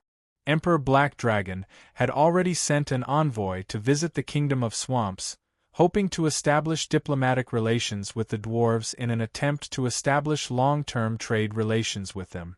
On the other hand, the Black Dragon also urged the spellcaster team to change the direction of attack. He let them try to use the separation of nitrogen from the air, and then use magic power to produce nitric acid. This was a big project. If the spellcaster team could complete the breakthrough, there would be a step-by-step leap in explosive weapons. With nitric acid, Caesar would not have to think about black gunpowder anymore. He could even start to make gun cotton, nitroglycerin, and even more ridiculous TNT explosives. However, this guy had only heard of these names. After all, he was not a professional chemist and did not know anything about it. In his previous life, Caesar, who only had a professional degree, knew about black gunpowder. As for the manufacturing methods and plans of more advanced things, he was a complete blank. After that, Caesar could only make plans for the direction of development.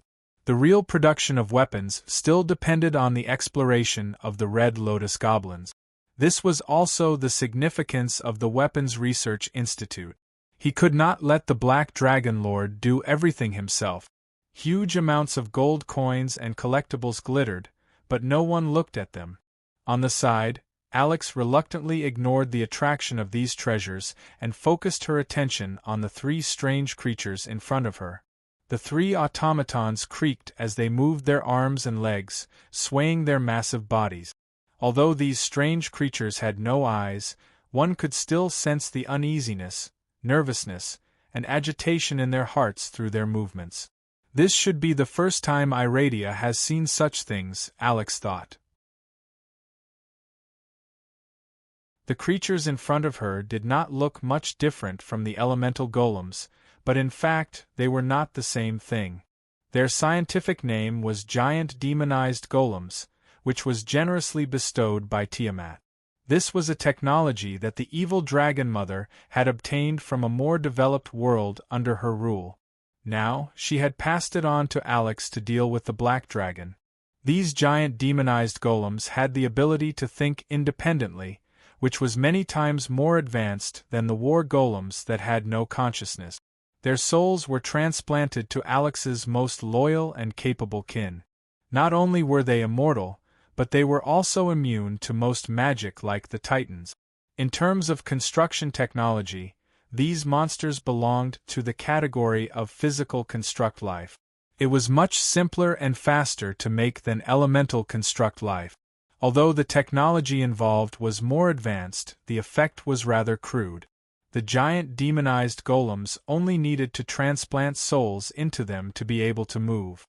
They did not have an elemental core and relied on the energy of their bodies to move. This way, the only vital point on their bodies completely disappeared. Even if they were split into two, they could still continue to move. The three twisted and ferocious creations were 10 meters tall. Their wolf-like bodies were very suitable for combat. Most of their bones and muscles were made of steel. Their exposed teeth and the ends of their feet were made of harder adamantine. These were just the carriers of their power. There were a lot of true dragon scales on their skin, which came from Alex and her dragons. A faint magic aura wrapped around the giant beasts' bodies. Dozens of spells had been completed. The inscriptions flowed on these creations, including levitation, acceleration, gravity, and so on. When all the giant demonized golems were completed, Alex would take them to pray for the blessings of the evil dragon mother. At that time, these spells inscribed on their bodies would become their own innate abilities. Very good. Alex nodded. Caesar Tangerine had more kin than expected. The appearance of the giant demonized golems could solve a lot of problems for her. At least the human wave tactic wouldn't work. And the demonic beasts would have no problem killing those mutated clan leaders, but they should win more than lose. However, the black dragon itself was always a huge problem. Alex knew she didn't have the power to defeat it. Even with the help of Her Majesty Tiamat, she couldn't guarantee that she would win. She had to find more help. Immediately afterward, the blue dragon began to do a background investigation, digging into Caesar's history, looking for enemies of the mutated black dragon, and preparing to turn all of them into his allies.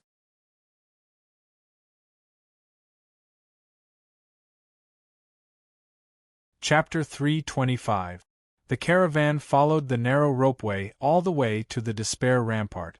As the leader of the caravan, Sotana took the risk to walk in front of the caravan, not to admire the scenery, but to see the walls of the Blackwing Empire as soon as possible. "How much longer until we reach our destination?" he asked impatiently. "Soon, Mr. Sotana. There are beasts everywhere and the path is difficult." "Let us lead the way," the guard behind him said. The guard behind him said. He didn't even need to look at his tone to know that he must have a fawning smile on his face. Turning around, Sotana realized that this was indeed the case. "When I asked you before, you told me that it would be soon. Now you are still saying that it will be soon. Did you answer me seriously? I want a concrete answer." The guard was speechless. He adjusted his helmet and said, "As long as we walk out of the Despair Rampart, we will reach the Blackwing Empire in no time. The Despair Rampart has been around for a long time, but you have not even drawn a detailed map of it," Sotana said angrily.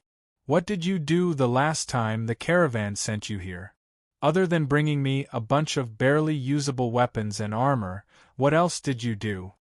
Seeing the guard leave with a stiff smile, Sotana felt a little better. At the end of the day, the northern lands were still too poor and isolated. Even though they had merged into a country with a ridiculous amount of territory, they still had not built a multi-directional teleportation magic circle in their cities. One had to know that in the trading city-states, the teleportation industry was already quite complete. If it weren't for the fact that Sotana had accidentally stumbled upon some time ago and smelled the scent of profit from it, He wouldn't have wanted to travel all the way to the Northlands in person. As one of the leaders of the trading city-state's famous Clyde merchant group, Satana was quite famous in the 10 cities. His greatest achievement was that he had opened up a new market and successfully expanded his business to the empire where the sun never sets in the south. Even the trading city-state's Chancellor Tishanmer had received an audience with him. The undulating mountain road gradually became smooth. They were walking out of the mountains and into the Tahala Desert. There were many camps and tents on the side near the Mountain of Despair. It was already noon, and the wandering adventurers were busy making fires and eating. Occasionally there would be fierce beasts coming out of the forest on both sides, but they did not dare to attack. They just stared at the caravan with malicious eyes. "Pardon me, Mr. Satana." Miss Nasha, who was traveling with him, lifted the curtains of the carriage and nodded at him. She then asked hesitantly, "Why are you willing to travel such a long distance to personally visit the Northlands?" According to my understanding, the channels to sell goods in the Blackwing Empire have already been established. It seems that there is no need for you to come again. Beautiful lady, do you remember your lovely deck of cards? After Nasha nodded, he continued, "The Northland is the birthplace of this card called Elegy. Since you like it, why wouldn't I bring you here to experience the atmosphere of the birthplace?" "I see." Nasha nodded. She knew that this wasn't the real reason, but since the other party didn't want to talk about it, it meant that this matter might involve some business secret. She wouldn't continue to ask. The truth was that Satana smelled the scent of wealth from the elegy cards. In order to pursue profits, merchants would go through hell and the abyss. Although going to a kingdom ruled by an evil dragon was full of unknown risks, and Satana knew that it was impulsive to make such a decision, he still trusted his intuition. As for the future development, he would have to wait until he truly entered the Northlands. He would have to do a field survey of the market after the introduction of the elegy cards and make a judgment based on the actual situation and geographical differences. Hey, farmland! Following the trade route, the caravan walked out of the barren desert. Someone shouted, "We have arrived at the heart of the Blackwing Empire." Satana rode on his horse and looked into the distance. He saw rows of knee-high wheat stalks swaying in the wind. Farmers were wearing straw hats as they worked in the field. It was as if they were in a green ocean. The wheat fields stretched north along with the sparkling river. It was impossible to see the end of it at a glance. Although Satana had already investigated the situation of the Blackwing Empire, he still couldn't help but be surprised. Before this, no one in Iradia could expect that an evil dragon could control a real country and not make a mess of it. "This scenery is really beautiful, Mr. Satana." Nasha rode on a wildebeest and traveled with him. Her face was full of surprise. "I didn't expect to see a vast farmland not inferior to Jiashi in such a remote place. Whether it's here or Jiashi, it's nothing compared to the Rising Sun City." Satana concealed his surprise and pretended not to think much of it. "There, the wheat fields can even connect two cities. Along the way there is only wheat. It's annoying." "Is that so?" Nasha could only smile awkwardly. "I have never been to the Rising Sun City. As long as you are willing, I can accompany you at any time." Men always pretended to be strong in front of women, and Satana was no exception. After promising Nasha, he turned to the guard who had retreated earlier and asked, "Do the caravans in the northern region know that we will arrive today? I have set the date in the letter I sent them. They will welcome us at the city gate." "That's good." Satana nodded. "I don't want to look for a hotel in a strange city." After nearly half an hour of riding, Satana finally saw the city gate he had been waiting for, Kaki. Although the Blackwing Empire's territory had expanded to the Despair Barrier in name, this was the real border in people's eyes. "Welcome, Mr. Satana." As expected, the Clyde Business Group's representative in the northern region had been waiting for a long time. When he saw this small group of people arrive, he warmly welcomed them. After a simple inspection by the border guards, Satana and his entourage were allowed to enter Kaki. As soon as they walked out of the cold and damp city gate, the wildebeest under him could not help but raise its hooves and neighed. Traveling in Aladya wasn't a safe environment for merchants. Not only would they encounter bandits and refugees while traveling, they would also encounter wild beasts and mutated monsters. Over time, Satana had developed a calmness that allowed him to remain calm in the face of danger.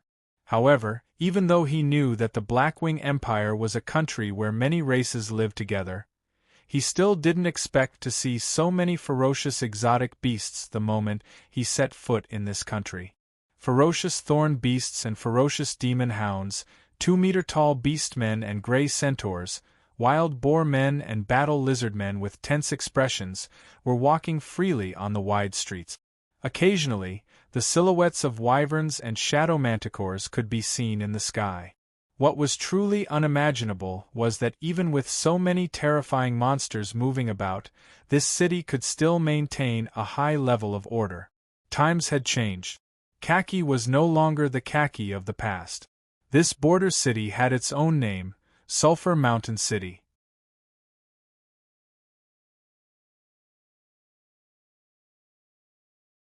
Chapter 326. After entering the city, Satana realized that something was wrong. This was a city thousands of miles away from King City, and was used as a fortress to defend against foreign invaders. Why did it look exactly like a commercial city? The main road was paved with black gravel while the other paths were paved with cobblestones. Even the simplest alleyways were no exception. There was no mud on the ground at all. The key was the width of the street. Satana did not know how the city was designed, but the main road was ridiculously wide. Under normal circumstances, there would be more than enough space for 10 carriages to pass side by side. This is designed for that guy. The merchant seemed to have noticed his confusion. He took out a black money pouch and said, "Everything in this country needs to consider its existence. Can I see it?" Satana turned his head and asked. As an excellent merchant, it was his instinct to maximize profits. If he could communicate with the Black Dragon, he might be able to find more opportunities waiting to be exploited. "I'm afraid it's difficult." This was definitely a problem at the current stage. The clerk looked embarrassed. "You know, we just entered the Northland and have not established ourselves. The people in power in this country are all monsters that are difficult to communicate with. There is no room for us to operate." Satana nodded and did not say anything else. "What is this road?" Nasha looked at the ground on the main road. "It feels good to walk on it. It's strangely flat. This thing doesn't have a name yet." The clerk who led the way explained, "They use a gray powder mixed with stones to pave the ground. After sprinkling water, they use polished stones to grind the ground until it's as flat as it is now." "Are there any spellcasters involved?" Satana, who was lost in thought, bent down when he heard this. He touched the ground twice and pointed. "Do you have a detailed production process for this material? Have any spellcasters been asked to deconstruct it?" We heard that this is only the bottom layer. It's not fully formed yet, so," the clerk explained with sweat on his forehead. When he saw Satana's expression turn gloomy, he quickly changed his words. "I'll send someone to do it right away." As they went deeper into the city, the glamour on the surface was finally gone. Satana saw many houses on both sides of the road being demolished. There were mud houses and wooden houses. Although they were not good houses, they were far from uninhabitable. "What a pity!" Nasha voiced out his thoughts. "These people angered the evil dragon monarch, so they are being chased away?" "No, these are houses that need to be rebuilt." "Rebuild?" Nasha asked. "Why?" "Maybe it's because of the city planning. The laws in this country are too harsh." For some reason, the guide sighed. "The newly built houses are all identical brick houses. Whether they are rented or bought, the people are not allowed to expand them privately. They have to submit an application to the city hall. A brick house? All of them? After grasping the main point, Sotana could not believe his ears. This was even more exaggerated than a country where many races live together. Did the ruler of this country have any concept of the cost of building such a house? This barren land could not support such extravagance at all.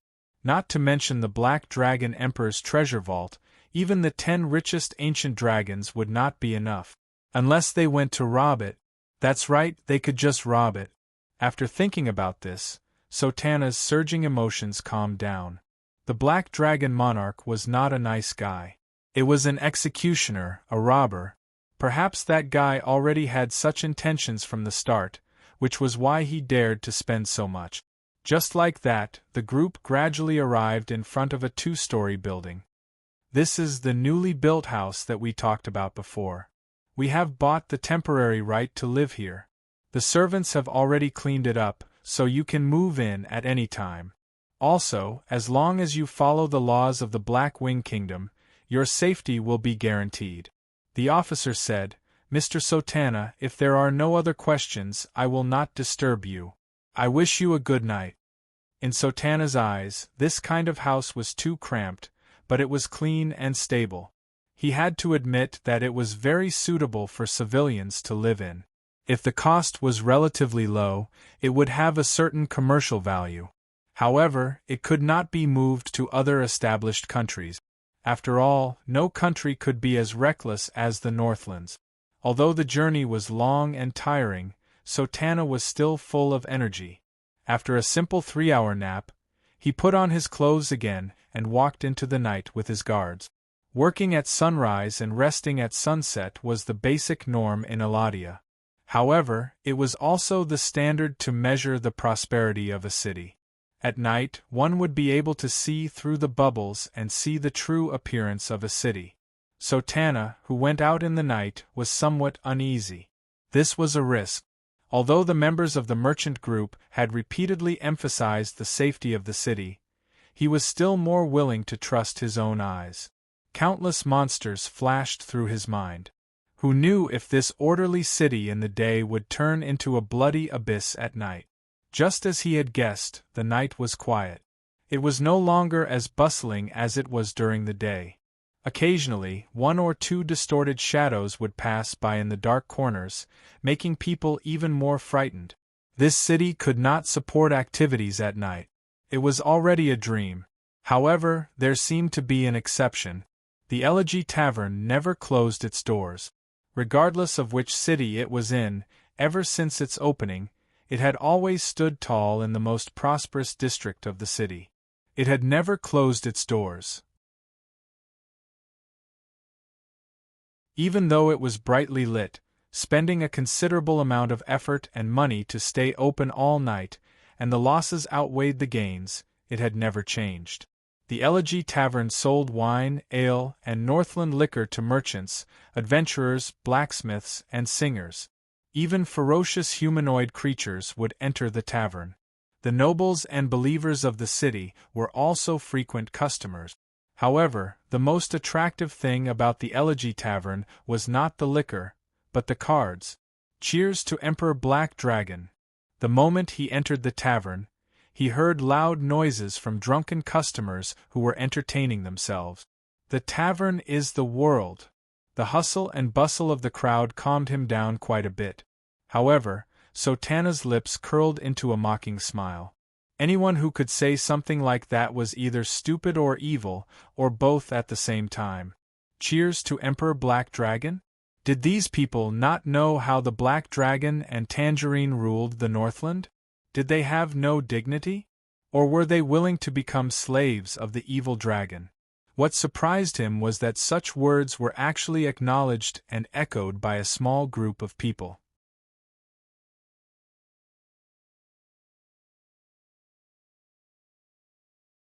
Chapter 327. Boss. 2 more mugs of dark beer. Sotana looked around and found that there were indeed people who raised their glasses and drank with the person who proposed the toast. Most of the people sitting there did not show any dissatisfaction. The rebuttal and angry rebuke that he expected did not appear. This reaction made him frown slightly. A closed country, numb people, such a thought flashed through his mind. Very soon, he suppressed this indignation that came out of nowhere, and a smile like that of an ordinary drinker hung on his face. He raised his foot and stepped over the solid wood-carved doorsill, and began to walk in. Unlike the quiet city streets at night, this tavern's business was unexpectedly good and lively. He saw the waiters running around, their feet barely touching the ground. They were very busy. So Tana made a rough calculation. Apart from the tavern's employees, there were at least 70 customers in the tavern. This was a huge number for a tavern in a remote city. Most of the customers had their butts pressed tightly against their chairs, and their eyes were glued to the table as if they were possessed. "Servant, come to my side. You stink like a leper gnome." So Tana heard the voices one after another. He was not in a hurry to ask about these words that he did not understand. Instead, he found a seat and sat down. He then ordered a glass of wine of a reasonable price. Soon, he got the wine he wanted. The waiter's attitude was not good. Perhaps because he was too busy, his face did not have the flattering smile that Sotana was used to, even after he put the silver coins on the waiter's tray. He picked up the wine and took a small sip. To be honest, the taste was really not that great. Not to mention the grape wine and brandy exported by the swamp dwarves, even the wine brewed by some small workshops in the trading city-states could not be compared to the inferior wine here. Sotana looked around. The tavern's decor was decent and barely acceptable, but the service was terrible. The alcohol and food were bland and boring.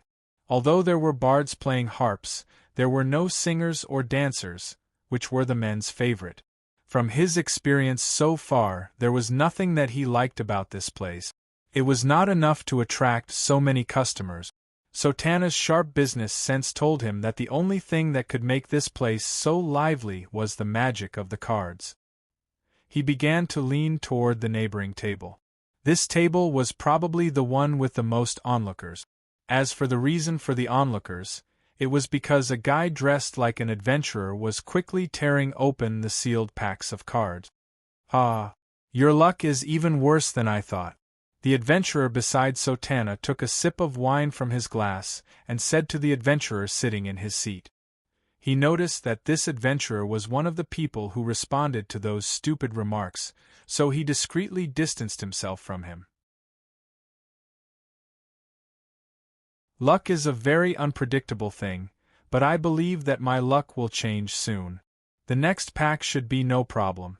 At the very least, it will be rare or epic. The adventurer rubbed his hands, stacked the cards that had been checked, and put them aside. Then, he skillfully opened the paper seal of another card pack. Another pack. This is already the 12th pack. "Little Antuso, are you going to sell your enchanted longsword?" "Shut up, shameless bastard." Hearing this, the adventurer's eyes suddenly widened, and an imposing aura rose spontaneously. "Those who play the cleric class are not worthy to talk to me." Then, as the cards flashed in front of his eyes, the adventurer's imposing aura suddenly disappeared. His face became extremely dejected, and he slowly slumped into the chair. "I shouldn't have rested in the tavern 3 years ago." Kind laughter sounded around him. But Sotana noticed something more. The gambler's mentality, he told himself in his heart. He had carefully looked at the small cards. Whether it was the normal edition or the so-called collector's edition, although the drawing was excellent, the color scheme was ingenious, and there was even a unique sound design, Sotana knew that these were not the reasons for its success. The real core of this card called Elegy was the series of rules and playstyles that were created around it. That was the real value in his eyes, and also where the skills of its creator lay. It was worth learning from every merchant. The scene here had just quieted down, but it was instantly ignited again. "Wow! Legendary!" A low exclamation sounded from another table, followed by a loud and exciting card line. I am the King of Trains. When the golden crystal card appeared, there was an immediate uproar in the crowd. They all crowded toward the table, wanting to see which lucky person had such good luck. Sotana was shocked by the frenzied crowd, but he followed closely behind. With the help of the guards, he squeezed to the front of the crowd. The owner of the card was a young boy. He was dressed shabbily with patches on his clothes, and looked to be about 13 or 14 years old. Seeing so many people rushing towards him at once, the boy's expression became nervous. He shrank back to the chair and hid the card behind him to protect it. There was only an opened card pack on his table. Dragon God above.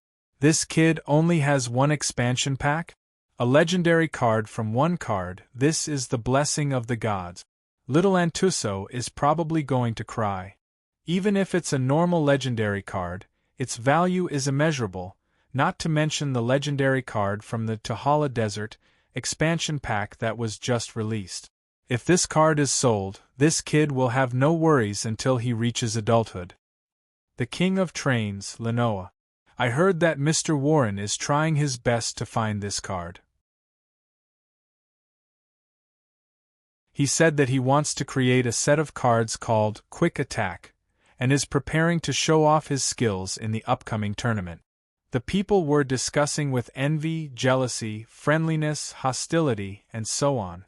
Sotana gleaned something very important from these gossips. What did he hear? A card that was artificially created for entertainment could actually guarantee a child's life from the age of 14 to adulthood? This seemed rather unbelievable to an outsider like him, but these northerners seemed to take it for granted. There was only one possibility to produce such an effect. This card was very widely recognized in the north, and there was a considerable market demand. In circulation, people recognized its value and were willing to pay for it at a high price. If this was done, from a certain point of view, this legendary card already had the characteristics of precious metals and magical metals, and could sometimes be used as a currency. This was simply unbelievable. After all, these were all man-made industrial products. The production cost of such a card was less than 10 copper coins. Sotana screamed in his heart. He felt that these people were crazy and had overthought things. But after calming down and thinking deeper, he realized that this was not impossible. However, the premise was that the creator of the card had already reached the level of perfection and had the ability to dominate the entire market. Under the influence of the creator, these northerners were actually unaware of such a terrifying thing. If it was him, even with the full support of the Clayt Merchant Group, Sotana admitted that he would not be able to do it. Not to mention the entire north, even a city that was completely isolated from the outside world would find it difficult to control the entire market. Thinking of this, sincere admiration gushed out from his heart like a tidal wave. This was simply a miracle in Iradia's business history. He was eager to see the mastermind of this matter. Even if it was just a few words of guidance, he was willing to offer a generous reward. You're tuning in to the Phoenix Knights YouTube channel.